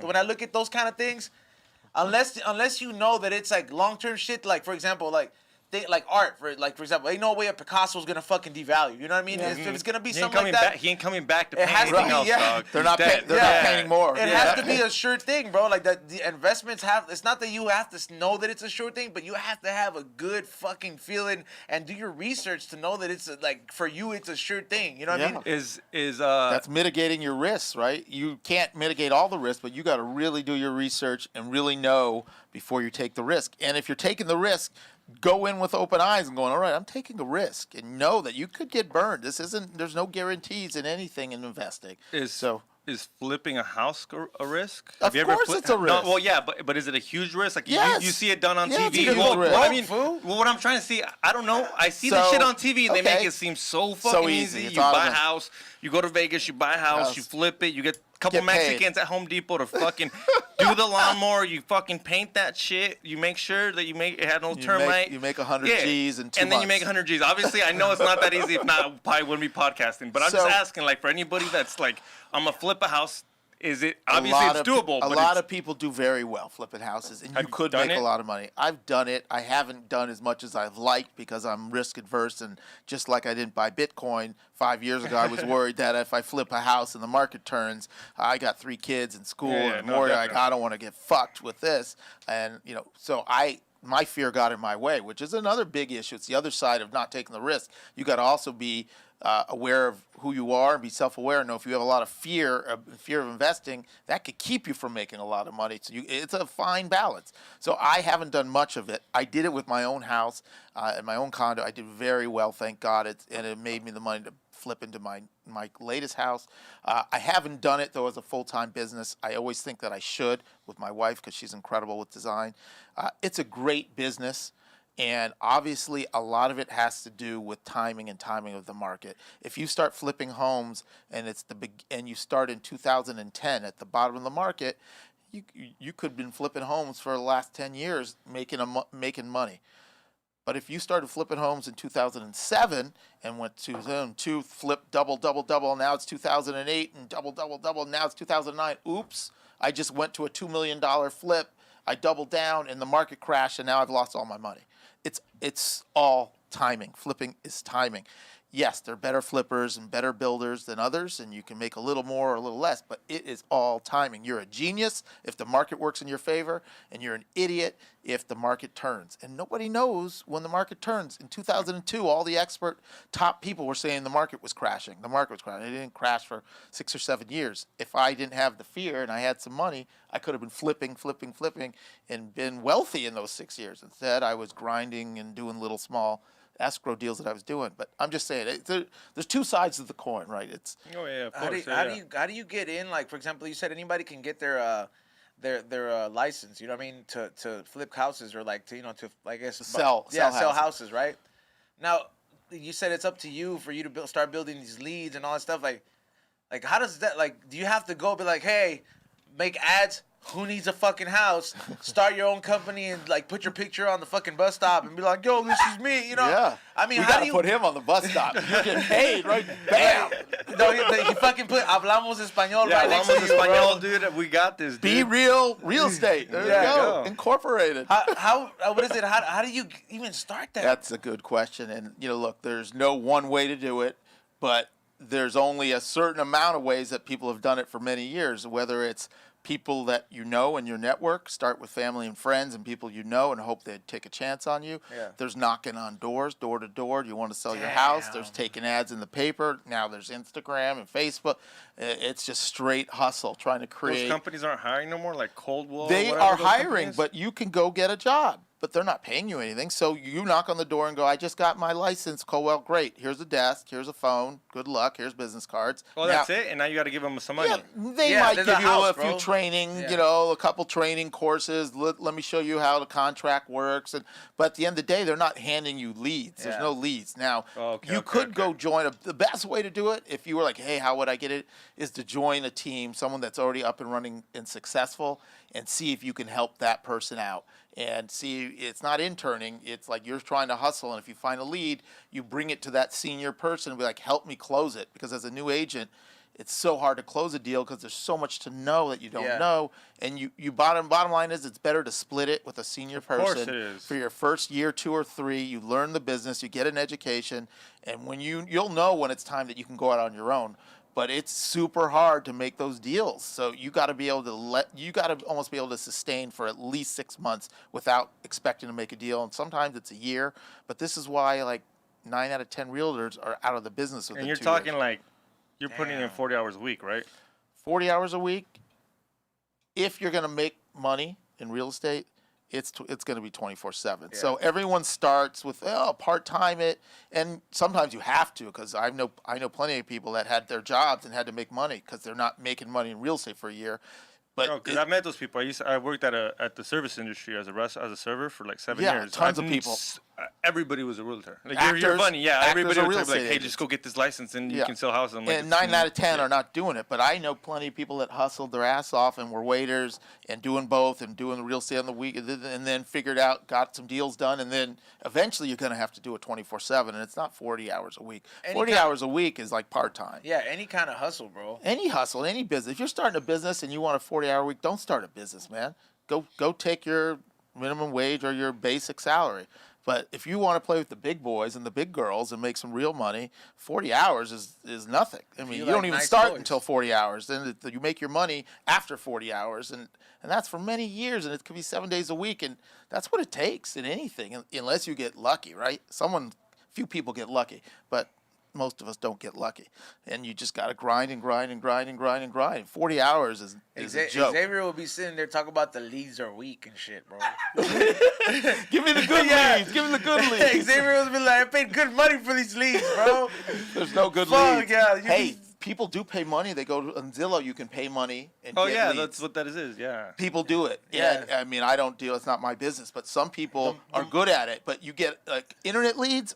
Talk about bad leads. You got to get like 100 or 200 to maybe get one. I mean, you got to follow up with 100 or 200. You're pretty much picking through all, like, for example, you know how people go to my site and it says, oh, you want to recover these sales? These people went to the the checkout, and then they were like, oh, I don't know, shipping fucking turned them off. They thought about the money they had to spend. They abandoned the cart, right? How many? So I get their info, right? How many? Well, it depends.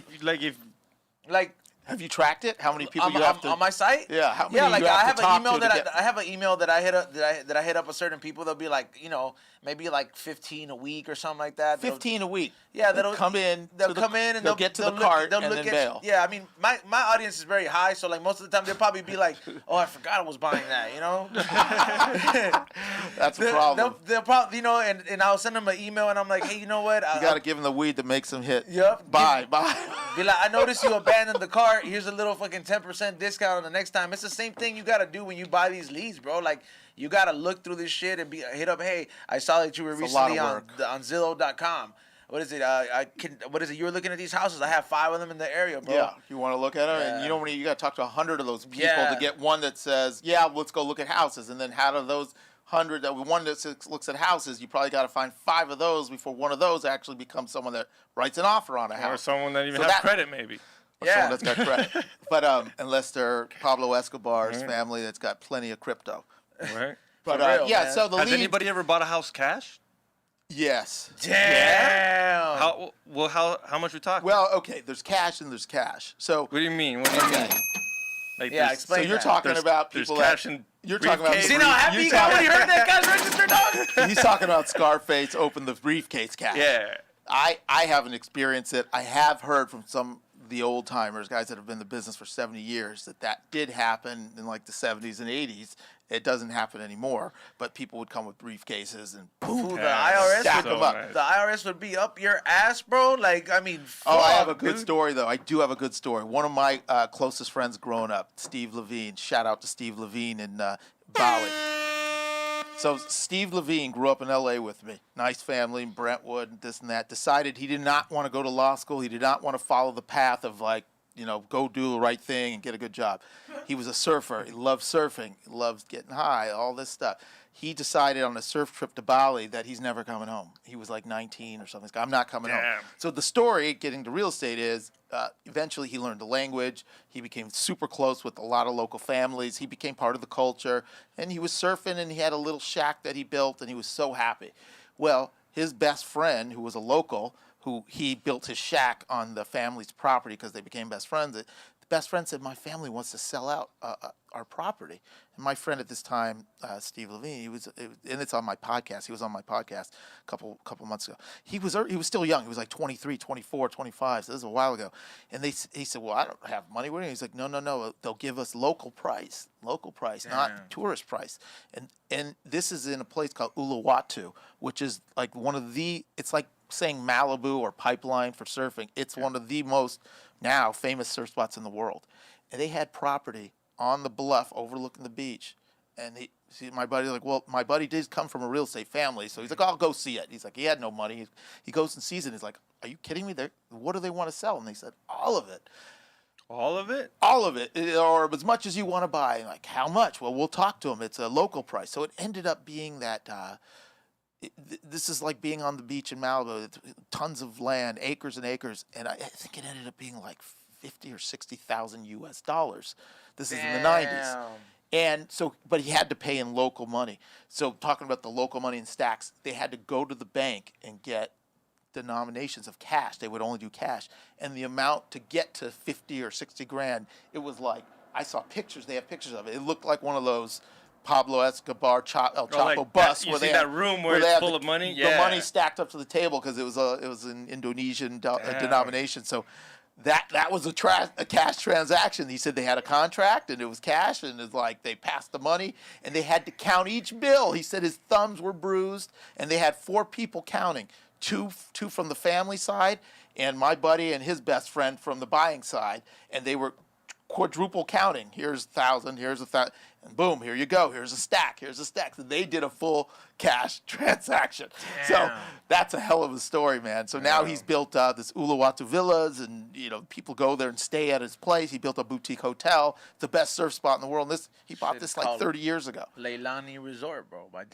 Anyway, that was a crazy story about a cash transaction. that's dope. But what happened when I said cash or cash? 60K though, man. Something like that. God It was less than damn, 100K. bro. Yeah, that's Fuck. a numbers That's that a Hummer, bro. Yeah, That's it, right. yeah. Escalator. A whole beachfront for a Hummer. Yes, and the most popular beach spot in the world. So yeah, he did good. That was a once in a lifetime situation. And again, his parents, when he called them to say, "I need to borrow some money," they were like, "Are you fucking crazy?" In Indonesia, how do you even know you're going to own the land? Like they thought he was Is it nuts. that one? That's it. Look at that. How Damn. beautiful. Steve Levine, I just give you a shout Imagine- out. Dude, Just- look at that shit right there, bro. Right behind that is the beach. Just that alone in LA would be worth how much? Just that. Like if you can put that in LA, how much On a is that worth? beach, I mean, anything on a beach is $10 million in LA. Damn, they got that for 60,000 and more. Well, Obviously. that's just one spot. Yeah, I that's mean, what I'm saying, and more. they Yeah, got land. yeah. You but make- it's not even comprehensible. You make the same face when fools tell you that you missed out on Bitcoin. How you're like, oh. I mean, you'll see all sorts of stuff of people surfing at the beach right in front because it's like all the pros go there. And there was a whole thing during COVID where you weren't allowed to travel, and pro surfers were traveling in there to surf at that spot. It was crazy. Oh, There yeah, was all this. wild. Anyway, it's a funny story. So people do buy cash now, but it isn't what you think. It's not showing up with cash. Now it just means that you're not getting a loan. We're going to wire the money into escrow from our bank or our stock brokerage account. No one sees the money. Yeah. It's just digital wiring it. So Yeah, people yeah. do that. So is a that lot. like typical for like I don't know, like a basketball player or something like that? Like they'll Someone who's really wealthy, Yeah. whether it's an athlete, a celebrity, a ultra high net worth person. So they'll buy the house, and a lot of times it's part of the negotiation. They feel like if I can buy it all cash, I don't have a banker here. That means I can close in 2 weeks. I can close in 10 days. With a bank, when you get a loan, it takes at least 30 days. So it's the ability to close quick, and sometimes they'll get a little better price because, hey, I can close quick. I don't have a headache of a bank appraisal or any banks. I'll wire the money in. It's a $10 million house. I'll give you 9 all cash. So then the seller's got to say, do I want 9 cash, or do I want to try to hold out and see if I can get 9.5 from the guy that's getting a loan? Then I got to get the appraiser out, and it's going to take some time. So there's those sort of transactions. It's like a Craigslist deal. If I go up to you and you want 9,000 for it, and I go up like, yeah, I'll give you 8 right now. right now. Right now. And then you're looking at it, Yeah. and I'm like, look at it. walking away. Yeah, you're walking away. Yeah, it changes people's mind when you're like, right now, right now. Right now, I mean, Yeah, I can press the button. I'll Let's wire go. the money. Yeah, damn. Damn, that's very instant, bro. That's still kind of like this though. that's like It some takes nice- a little- It just takes a doesn't little- look as baller, It obviously. doesn't, and it takes longer. They're not like doing it right now. Yeah. Even when it's that, it takes 10 days or 2 weeks. But And still. What does a typical home buyer look like now, bro? Especially in your market, bro. Is So it like it's an athlete? Is it like a everything. So, working in LA, prime LA, it's everybody that buys in LA is wealthy, so to speak, on the Yeah. grand scale of the world. A starter home, I don't know if you can find something in LA for under $1 million. Very rare. And if you do, it's not going to be livable. Most entry level Who buys homes. that? Who buys that? Does that just stay on the market? They're not willing to Fix lower her the up. price? No, the builder will buy it, tear it down, build a new house, and sell it for $3 million. It's happening all over South Central. It's happening. It is moved everywhere, south and east and everywhere. And some of the best, hottest markets are South Central and Southwestern LA. You'll see East like LA. you'll see an old ass house, bro, like a Victorian house that's been there forever, and then you'll see a modern fucking apartment building. Looks like IKEA birthed that shit out, bro. Yeah. Fucking right next to it, modern shit next to like the old school, and it's like these people are just buying it, bro. And it's like it's not that it's like it's affordable, but at the same time it kind of is. But it's a slice of modern, so people are more likely to be like, oh, fuck, well, I don't have to worry about the fucking old-ass heater in the wall that's yellow now. New, you know what I mean? It's new. There's probably no bugs in there. You know? It's happening everywhere. It's happening all over. I don't know if you're familiar with Frogtown, but all over past east of downtown and East LA and Boyle Heights and Leimert Park. And is that good or bad? I know Eagle a lot Rock of people that hate it. So it depends what side of the coin I know you're on. for you, there you are like there it, are right? pros and cons for sure. Yeah. I get it, and there's no way around it. There are some negatives. People get priced out, right? So a lot of people feel alienated, like, hey, I'm priced out. This is where my family has lived for 100 years, and now the prices have gone so high, you got to be a millionaire to be able to buy here, and It's that's all happening. Latinx fools, dog. Be getting mad. I don't even know. Yeah. It is happening. So that's the negative side. The positive side is if you're the guy that had I own owned that house for yeah. 30 years that you bought for $10,000 or $20,000 and now it's worth $800,000, you're like me and my family are, if you save it and play your cards right, you're set. You have How some many money. of those guys are there compared to No, and also that new house that just got built makes my old shitty house go up in value. Of course, the only way your house is going up is because the guy that built the new one could sell that new one for $1 million. So now your house that was worth $400 is now worth $500 because like they when can you have gay neighbors. Fool. Yeah.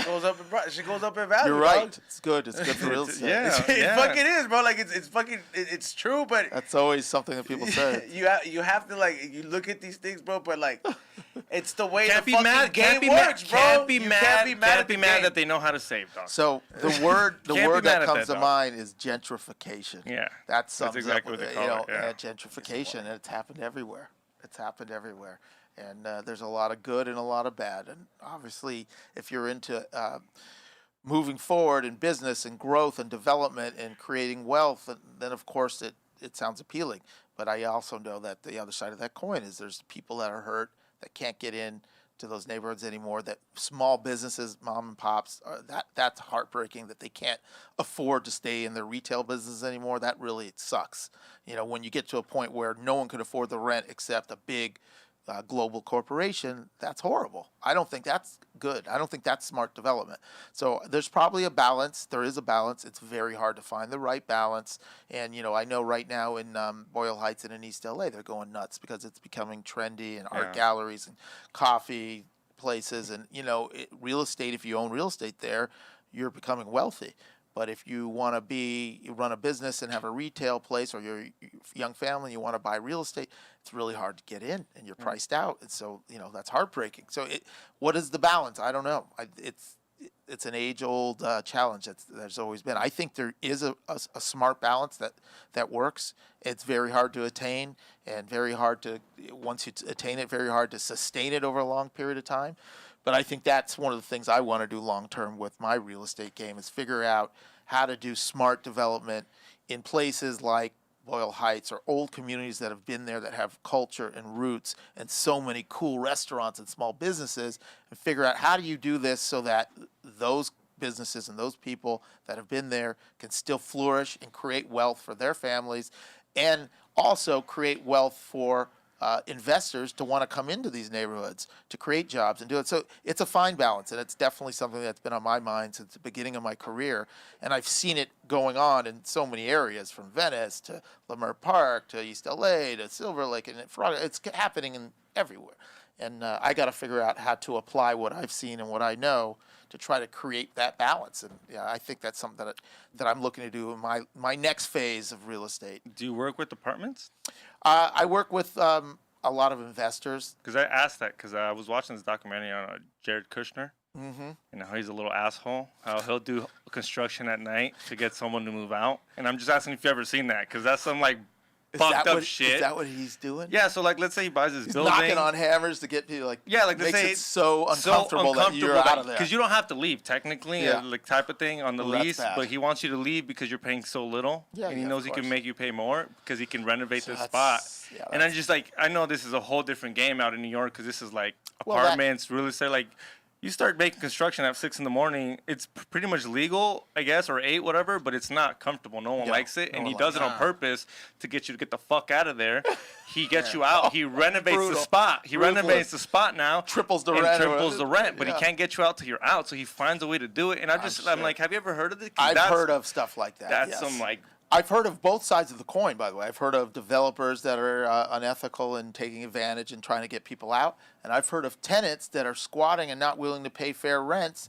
And the landlords who are sometimes small mom and pops, like you and I, are put our money together. We buy one building. It's all of our money that we ever saved.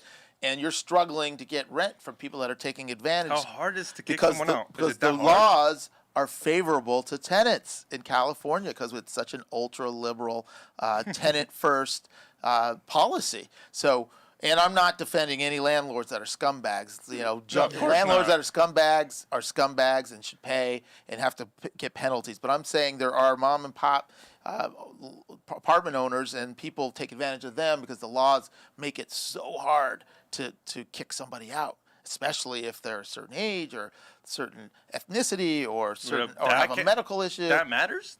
There's all sorts of stuff that is an issue. Everything's an issue in California, bro. Yeah, I know. Everything's an issue, man. Everybody has rights, bro. Out here, bro. I It's know, like dude.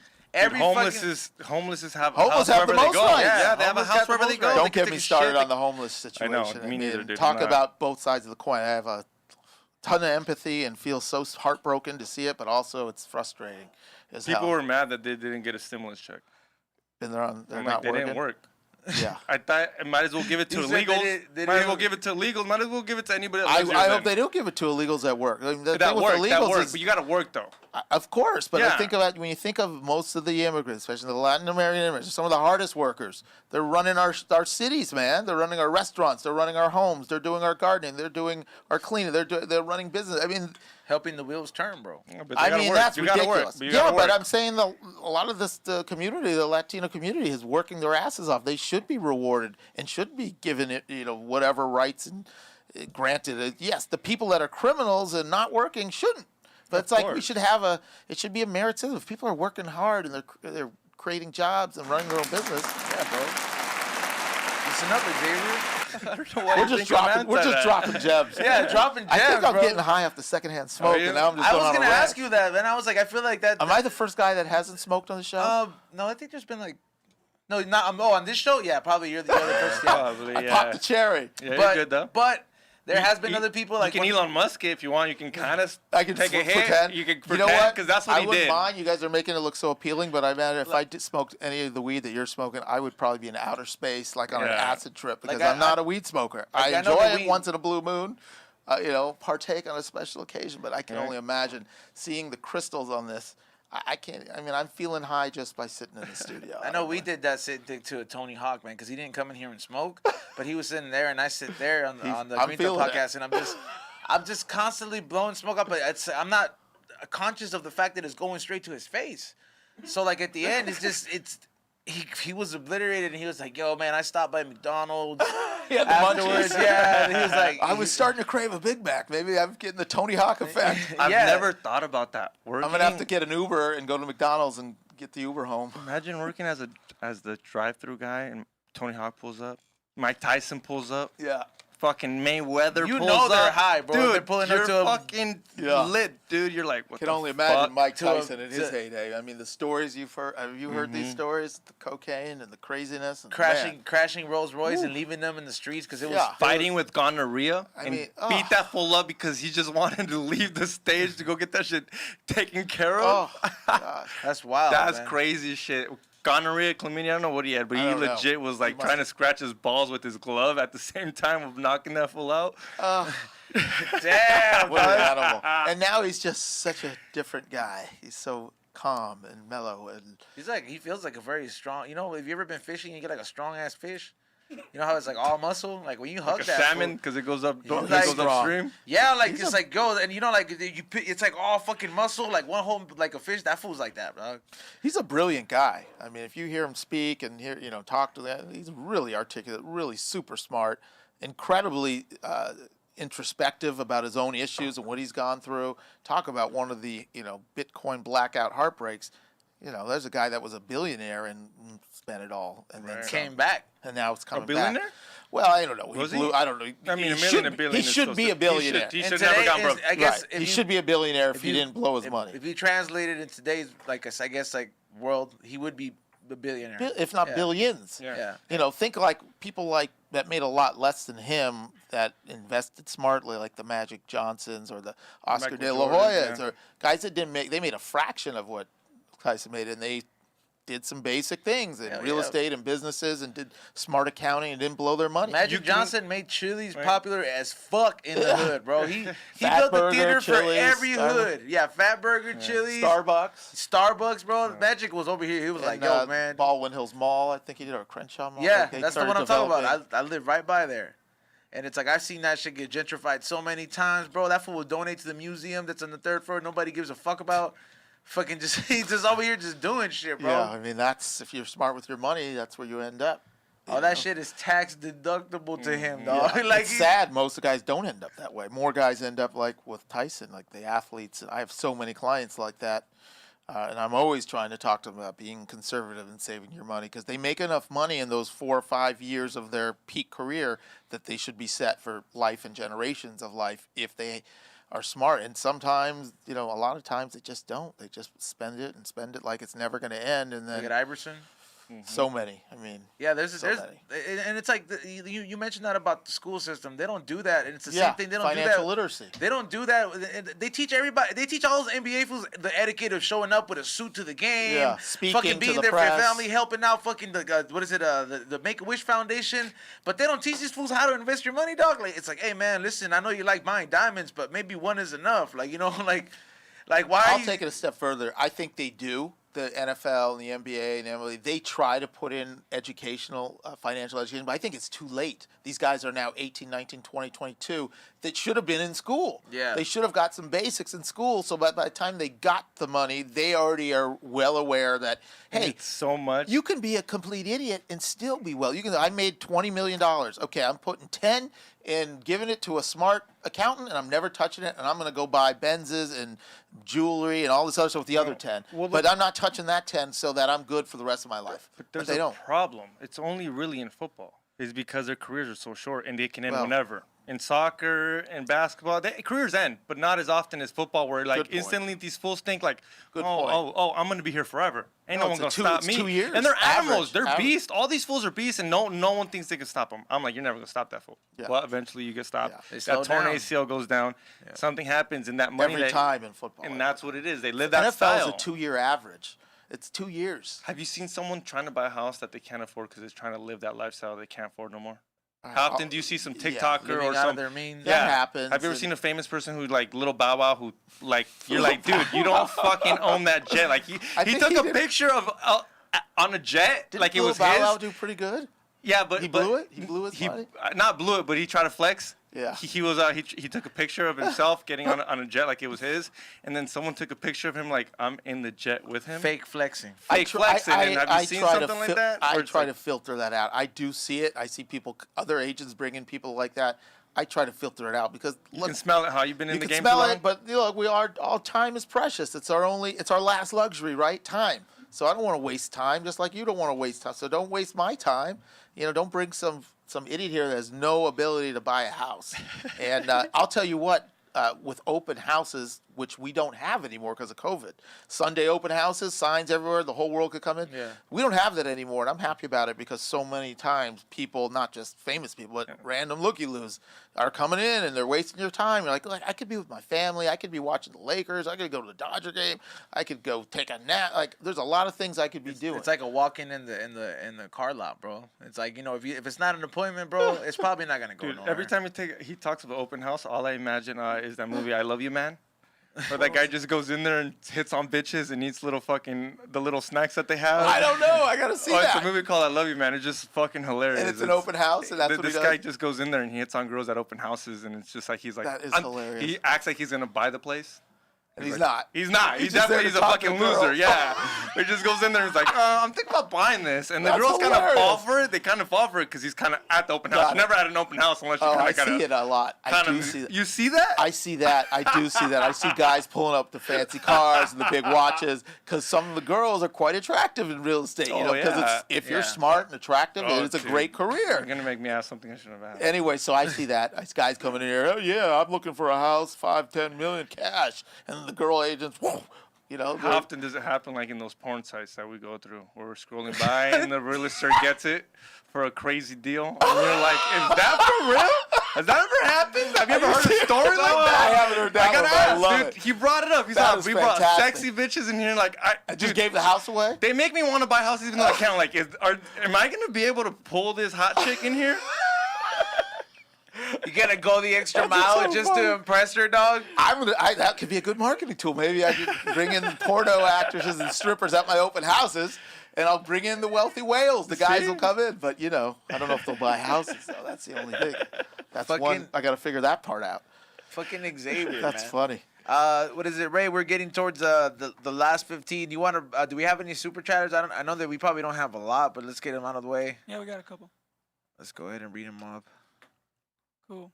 Salute to everybody that super chatted. Also, make sure you guys hit that thumbs up. I appreciate all you guys that have been enjoying the knowledge that this man Danny has been sharing with us, man. And we appreciate that a lot, man. Because I've learned a lot. Anytime. I'm probably gonna have to watch this again, just like the crypto episode. But let's see if anybody asked any questions about it. What do we got?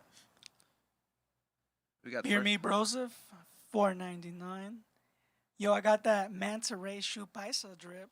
Them animal skin kicks go hard, compas. There we go. Damn, a manta ray boot, Xavier. You ever seen What that? the fuck? Yeah. What does that mean? Like a manta ray Mexican boot, like with manta ray skin. Oh God. Okay. Yeah, they have everything. I'm Yeah. telling you, as long That's as you can some kill cartel it. boots. Yeah, I'm telling him. I've heard someone have human boot skins. Oh God. Yeah, that's some sicarios type shit. Oh, That's God, the that's Killman awful. shit. That's like the hardest flex. That's the hardest flex. Like, look at these boots. Who are they? I killed that motherfucker. The Jeffrey Dahmer. Jeffrey Oh, that's Dahmer. disgusting. It's radical. What's the next one? That's Ray? disgusting.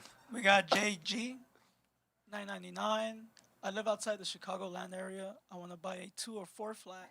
I have a good job working on improving my 650 credit score, and I want to have $5,000 in savings. Any tips for me, boss man? And good. First of all, good job starting to save and think about your credit. I'd say don't rush into it. You want your credit over 700, hopefully 720 plus. Try to save 20% of every check you get at a minimum, and just put it aside and don't touch it, and just keep building the savings until you're comfortable enough where you can afford a down payment and afford investing. But a 2 or 4 unit income property is brilliant, and that's a great place to start and a great place to build wealth if you can afford it and if you can sustain the payments on it. But yeah, it sounds like you're on your way. There you go. Salute to you, man. There you go. You got some reassurance. Next question. Last one that I see, G Breezy, $5. So you're saying I can become a realtor without going to school? And is there money in owning Airbnb? So to be a realtor, you have to pass in California the state exam. So there are schools that give you the books. You don't have to go to the schools. The schools make it easier. They sort of feed you the tests and practice tests so that you can pass the test. You do not have to go to school. You can just get the books and study on your own and go sign up and take the test. If you pass, you have the real estate license. Then you got to go to a brokerage and start that. Is there money? The next question is there money in Airbnb? Yes, there's huge money in that. And like anything else, you just got to be calculated and know the rules. There's a lot of different rules and regulations in every neighborhood about where you can do it and where you can't. But people are making a killing I get with sketched Airbnb. out by that. Because you can have a camera there, right? Oh, It's your yeah, house. I guess you Technically, could. you can. I'm sure they do. I'm sure they do, but they're making a killing because people want to have a house experience when they travel a lot of the time. Oh yeah, it's way better than a hotel. Not a yeah. hotel, and they're making these people are doing it right and doing it smart and making it fun and making people feel like they're locals. So it's a big business if you do it right. Damn. Airbnb food's making money. Was Making money. Yeah. Yep. Was that the last one, Ray? For now, yeah. All right. Before we go any further, I want to let you guys know who made this show possible, and thank you to our sponsors for sponsoring the show. I want to tell you the first one right off the bat, Zishy.com. Zishy.com is the website that gives you access for $10.99 to a bunch of galleries of hot, erotic, nude / sexy girls, a girl next door type of experience. It's like kind of like OnlyFans, but it gives you access to a gallery of different very sexy, real girls. You know what I mean? It's not like, the porn star next door. This is the girl next door. So make sure you guys check it out and get away from the pussy that looks like it smells fishy and pay $10.99 and join Zishy.com. Zishy.com gives you access to all these. And they all have their portfolio in there for all you guys that are fans of, that kind of artistic, artistic galleries. And the website's way better. Trust me. You just can't show this because obviously it's YouTube. We would get flagged on there. PC. But let me take this chance to go ahead and tell you about our next sponsor, Budvac Glass Sealed Jars. It's a beautiful thing right here. When you smoke very dank weed, when you smoke fresh weed, you want to preserve it. Very much like you preserve sneakers, very much like you preserve anything that's collectible or anything that you cherish, you want to preserve it. So why would you not want to preserve the terpenes, the freshness, everything about, your high-grade bud that you're getting, because you're spending some good money on it. So make sure you get yourself a Budvac glass jar, because the beautiful thing about these jars is that it gives you a pump where you can go ahead, if you have something fresh and you've been growing, because a lot of the world is, you can go ahead and take some of the air out of it. You know what I mean? Take some of the air out of it, and it gives it airtight, and then it has a little nipple on there when it lets it out whenever you need to burp it out. But yeah, these are Budvac glass jars. Make sure you guys check them out. I know because there it is, Budvac glass vacuum storage system. It comes with a vacuum pump. Makes you preserve your top grade cannabis, your high grade, any kind of fucking preservation, anything that you want to put in this jar that preserve it. You want to keep it mint. You want to keep the terpenes, the smell. You want to get everything in there. You want to keep it right. Just like you toning yourself up, make sure you do it with a Budvac vacuum jar. Make sure you check them out and let them know we don't smoke the same sent you. And they got different sizes, homies. They got the fucking for the 1-pounders, for the people that buy a dime sack. Yep, they got the personal jars. They got the grower jar. They got the, the XL jar. They got a little bit something just like Uber, just like Lyft. You get the ride share. You get the fucking the one where you're in the back seat, and you get the the baller experience. So you can go ahead and get that, and make sure you check them out on Instagram as well. Give them a thumbs up and show them some love. Xavier, what's up? What's up? How you feeling over there? You got any last questions? Nah. Oh yeah. If you had to make a crazy estimate, because I know you probably don't know the exact price, probably no one does, but homeboy died, and his island might be up for sale. Jeffrey Epstein's island. How much would that be worth? If you got to do an estimate, if you got to draw, if someone said I wanted it, you're like, you at least need this much. I'd say 30 to 40 million. Damn. Be real in? Damn, bro. Since That's you like said that. When someone dies in a house, do you have to disclose that as a hell realtor? yeah, you do. Yes, you do have to 100%? disclose it. No matter what. 100%. No matter how they died, even if it was just like a slip and fall. Yeah, well, you're supposed to. You need to disclose any Yeah. material, anything that material impacts the home. So yes, are there gray areas? Bottom line is the best policy is to disclose, because if somebody moves in and you didn't tell them and it freaks them out, well, you don't want them suing you, and they could. Okay. So you that better shit could just be haunted, fool. Yeah, it could be haunted. we've talked about OJ's where he killed OJ. If the house is for sale, like nobody wants. Who'd want that? Oh, Nicole Simpson, yeah. Nicole Brentwood. Simpson's little. That has sold a couple times. It sold? Yeah, Yeah. a couple times, including a couple years ago, resold. But yeah, can you imagine if you didn't know that and you move in? Yeah, that's what I'm saying. You kind of have to disclose You gotta that, like just because disclose she's that. famous, but like Yeah, another. fool, they can't sell you the Amityville horror house and fucking tell you like, Wait up, oh hey. is that in every state? It's not every state, I don't right? know. I know in California, it's the law. It should be. Yeah. Should be the. Damn. It really should For be. sure, Epstein Island would be haunted too, bro. All Imagine those kids, bro. someone what the trying fuck, to- bro? You Imagine guys someone going to buy- the island for spring break? I'm down. Yeah, bro. It's available. kidding. That shit is it's haunted as a motherfucker. Hey, did we get one last super chatter? Yeah, we did actually. Let's get out the way. Yeah, Von Dubious has your guest at any of his open houses go and take shoots in the restroom. How often does that happen? What? Shits. Just talking about shits, I'm pretty sure. Taking a dump at Does an anybody open take a house? shit out of Does an any- open house? I have not. I try to go before if possible to avoid that. There have been times where bathrooms have been used by guests that come in. Yeah. Oh, yeah? Yeah. I'm sure, you're sometimes people are coming off the beach or whatever, coming off Sunset Boulevard, and all sorts of some crazy stuff happens at open houses for sure. But yeah, that's happened Yeah, if before. you're leaving a door open for a stranger to come in there, no. be like, hey, what's going That's on true. here? Yeah, anything could happen after these, like, have an impression of what that house is like inside, man. Fuck that shit. It's Yeah, man, that's anything tripping. goes. And so all the people that are looking to buy some property, or they want to go ahead and look at your portfolio, of like what you have to offer, to all the viewers, where can they check you out and your Thank podcast? You want to shout it out? Yeah, shout out to my podcast. Please subscribe or check us out. The Deal with Danny Brown. It's on Apple and anywhere else you consume podcasts. The video is also on YouTube. We've had professional athletes, CEOs, celebrities, head of the CIA, a lot of interesting guests. Damn. So we've been doing it for a couple of years. So you can do that. And then in terms of there it is, The Deal with Danny Brown. Ray is my man. Him and Lee Syatt hooked me up and got me in the game 2 years ago. I've been wanting to do it for so many years. I finally did it, and I'm loving it. That's one with a top baseball agent that represents Verlander and a bunch of other guys, Mark Pieper. And my real estate website is DannyBrownLA.com. So you can, if you need to reach me for business, or Danny Brown LA on Instagram. I appreciate you guys having me, man. I love being down here. We appreciate you coming by because we try to give something to our viewers.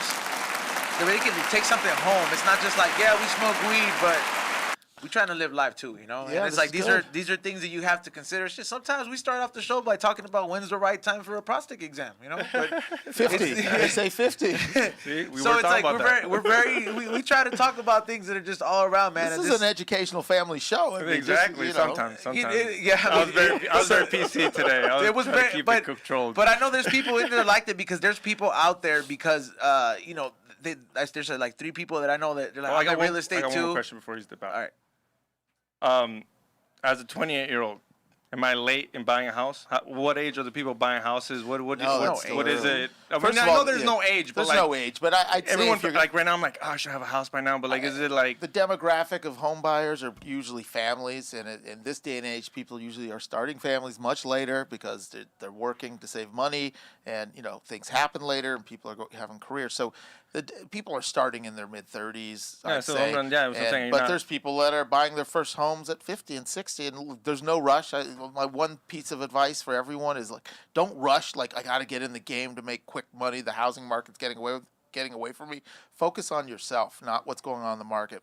Turn in and focus. Your first question about credit is the place to start. How do I save money? 10, 20, 30%, however much of any time you get paid, you put it aside like it doesn't exist, and you stack it away. And if you could invest it conservatively with someone who does conservative investments, nothing risky, and get a couple, 3, 4% on your money, do that for a couple years, pay your bills, don't go crazy on credit cards, pay them off, only put stuff on credit cards you can pay it off. Start with that, the fundamentals, and give it a couple years at least. There's no rush. You could wait 10 years.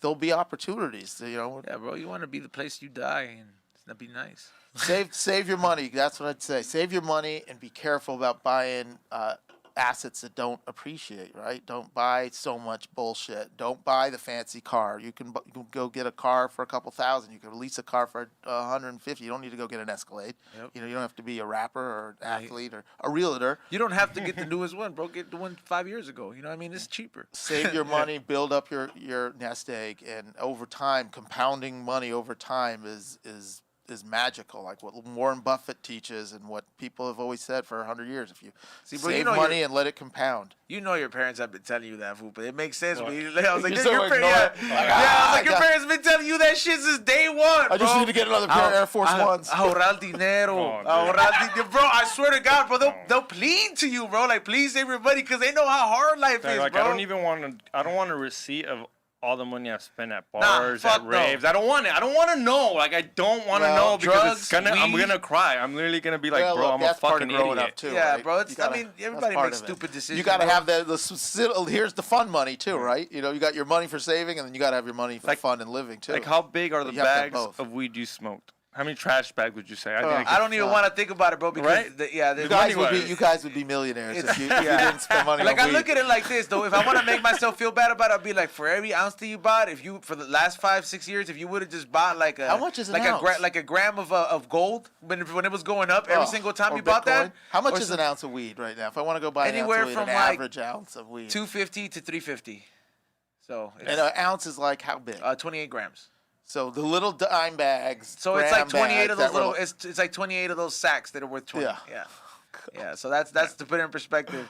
So how much is like what? How much weed is? How in much would this? you sell him that for? Well, how right much now? is this? Is this, That's not weight. That's just got stuff in like a pound bag, and we just put it in there. Is That's it a like, pound? Nah, that's probably I want maybe like a little bit under 4 ounces, so a little bit under a quarter pound. A quarter pound. Yeah, a little bit under. Maybe So like that- 3 zips. And you said it's a couple hundred a pound. So, Yeah, like an that. ounce. Yeah, it's like anywhere from 250 to 350. So That this one's could probably be like $1,000 $250. of weed in here. Yeah, if you get full retail for it, yeah. Yeah. That's Jesus, that's amazing.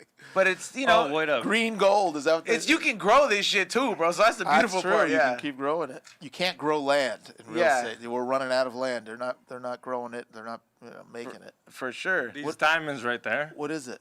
That's probably worth like a full jar of that. How much is that worth? Probably No, like just that jar. Like, let's just say if it's a full gram, that shit's at least a good $70 at the dispensary. What is it? it's wax. It's weed. It's hash. Modern day Oh, hash. so it's yeah. super Super intense. concentrated So if weed. I take a little one of those, little I'm bit gonna of be Oh weed. yeah, out like of my just a little mind. tiny like little dab. But yeah, that'll. I'll need to do it on a night Yeah, where I so- bring a blanket and a So pillow. you'll get a jar full of this with that, with what? like a jar. This size? Yeah, full of that, and then you're looking at like You're holding like 2 cars or something like that in there. you're holding like 2,000? No, like you're like for example, if you had to have a jar full of like all those diamonds in Yeah. there, and like you compare How much it, would that be? that'd be like 2 cars you're holding in there, like 2 good full like Like loaded 100 Hummers. Gs? Yeah, like Yeah. yeah. That's Wow. that's how when you were surprised at that, I was like, oh, I've seen jars like jars of wax But where it's- if you drop. It's called wax. Yeah, that's, Diamond that's, wax. that's another word for hash because So it's rosin. concentrated THC. Yeah, concentrated is just Is it natural, like hash, or is there something? Why is it there's clear? different processes there's different process that's extracted to BHO, so which is like it's laboratory, so it's extracted like It's how a you get- laboratory how you grade. get a concentrate of like vanilla extract for like girls use it for their hair or whatever the fuck they use it for. Yeah. It's Or the same. food. Yeah, or it's So the they same thing. purify everything out of it, so it's clear, but Yeah. it's got the They take concentrate. the THC crystals, THC. like those Wow. rocks are THC crystals and concentrate. So what's the difference? I know the difference is A much gram more of that, powerful. a gram of that is like 7 grams of weed. To put it to your perspective. Okay, so I get the money equation, but how about the actual high? No, that's what I meant. The high. It's like The you're high. smoking 7 grams So of. it's like yeah. a seven coffees versus 1 coffee if you're Yeah. getting Yeah. a coffee high. But isn't that going to be too much for someone to get that high? You build a tolerance. Or it's the Oh, tolerance? yeah, You get tolerance. so you can't start with that. yeah. I mean, you could, but You you're could, gonna but build a it's tolerance good- real quick. Yeah. You know I what mean, peop- if you take bottom line, if I take a hit of this stuff, it's going to be like I'm on mushrooms or something. You know like how I Yeah. see it now? I'm going to be out of it. This to me is like drinking Bud Lights. Got it. Okay. And if I want to go heavy, if I want to take a shot, Take a dab.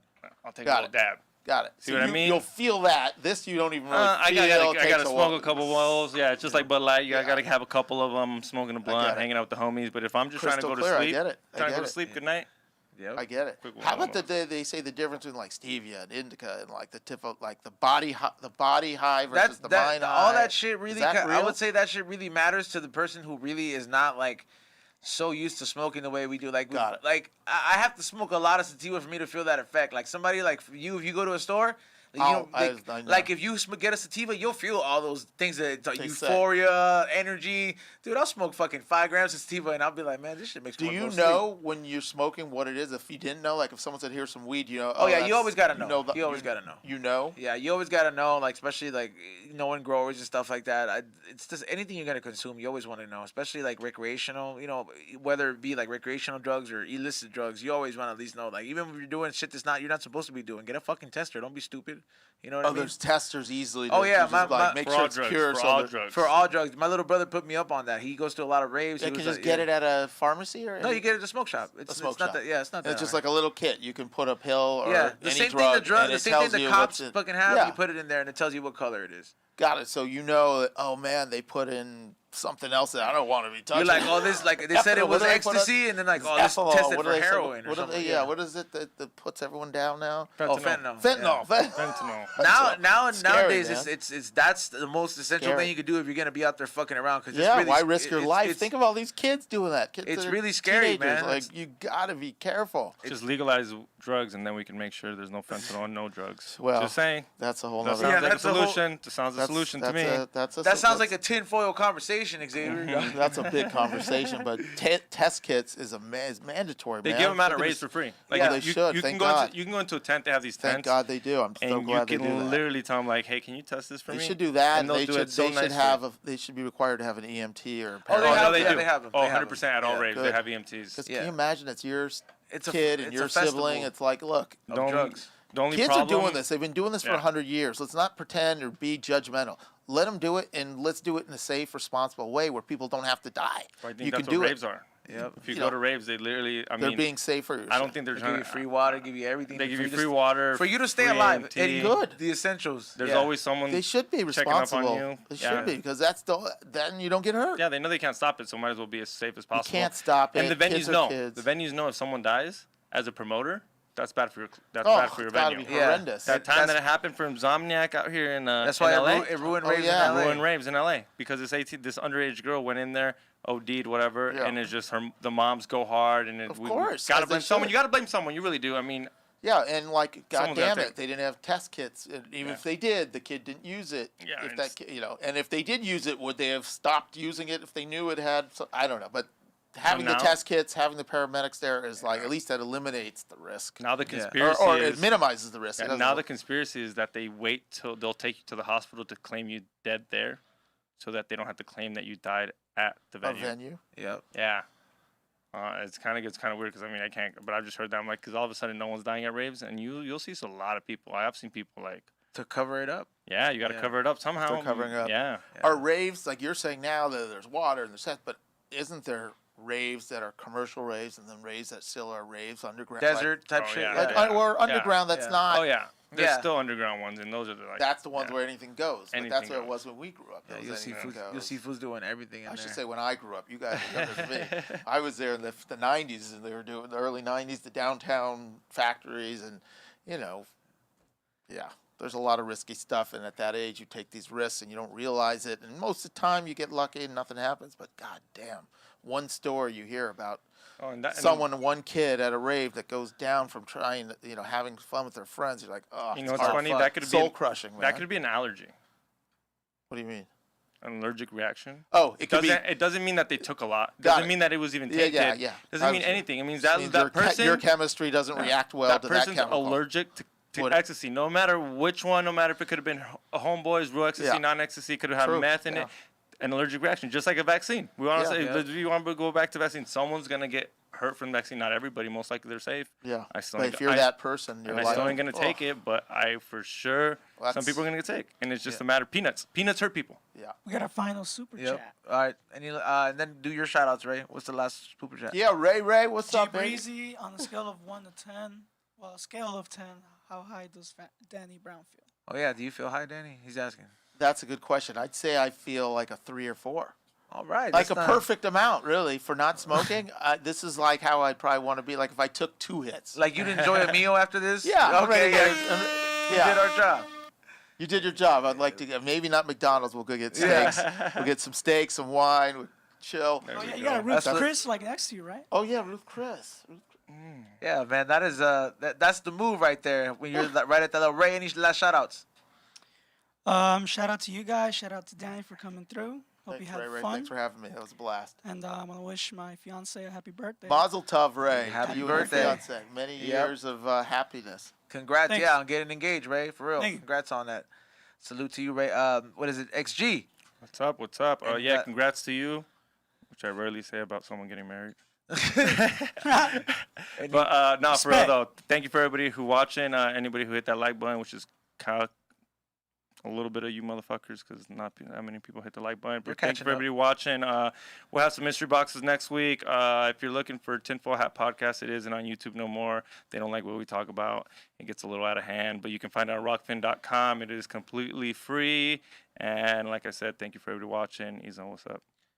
Like Xavier said, thank you everybody who watched. Make sure if you're watching this after we're live, you still hit that thumbs up and subscribe. Salute to all the new users and all the new subscribers out there. Also, this Saturday I will be at Patches and Pins Expo vending. I will have the candles out there. I will have a couple other exclusives, some High Hungry merch. It's the first time I've been out at the pop-up event, so make sure you guys pull up. That is in the city of Huntington Beach. aka the OC. Make sure you stop by Patches and Pin Expo. I will be at the AO Plus. I'll put it on my Instagram. I'm too high to remember right now. But I'll be with the homie Tommy at his booth. You'll see where I'll be posted up. And make sure you stop by. I got like free gifts for like the first 10 people that come and purchase. Also, next Tuesday, the new High and Hungry episode comes out. Knott's Berry Farm Edition, Boysenberry with Will that says it Knott's Berry Farm. You can check it out. That's next Tuesday. Save the date. For everything else, make sure you go to the website, hindhungry.shop. And follow me at Ezone the Firm. We'll see you guys on Saturday. And also, I want to tell you guys, Saturday we will be doing an early show. We'll be on at 11 o'clock in the morning. So join us for your breakfast. Smoke with us in the morning. We're usually on at like 1 o'clock. So Saturday we will be on at 11. Make sure you guys tune in because I got to make it on time to the Patches and Pin Expo. But we got a crazy episode for you guys. So make sure you guys tune in. And we'll see you guys on Saturday. Peace out. Fuck you, Gator. Thanks, guys.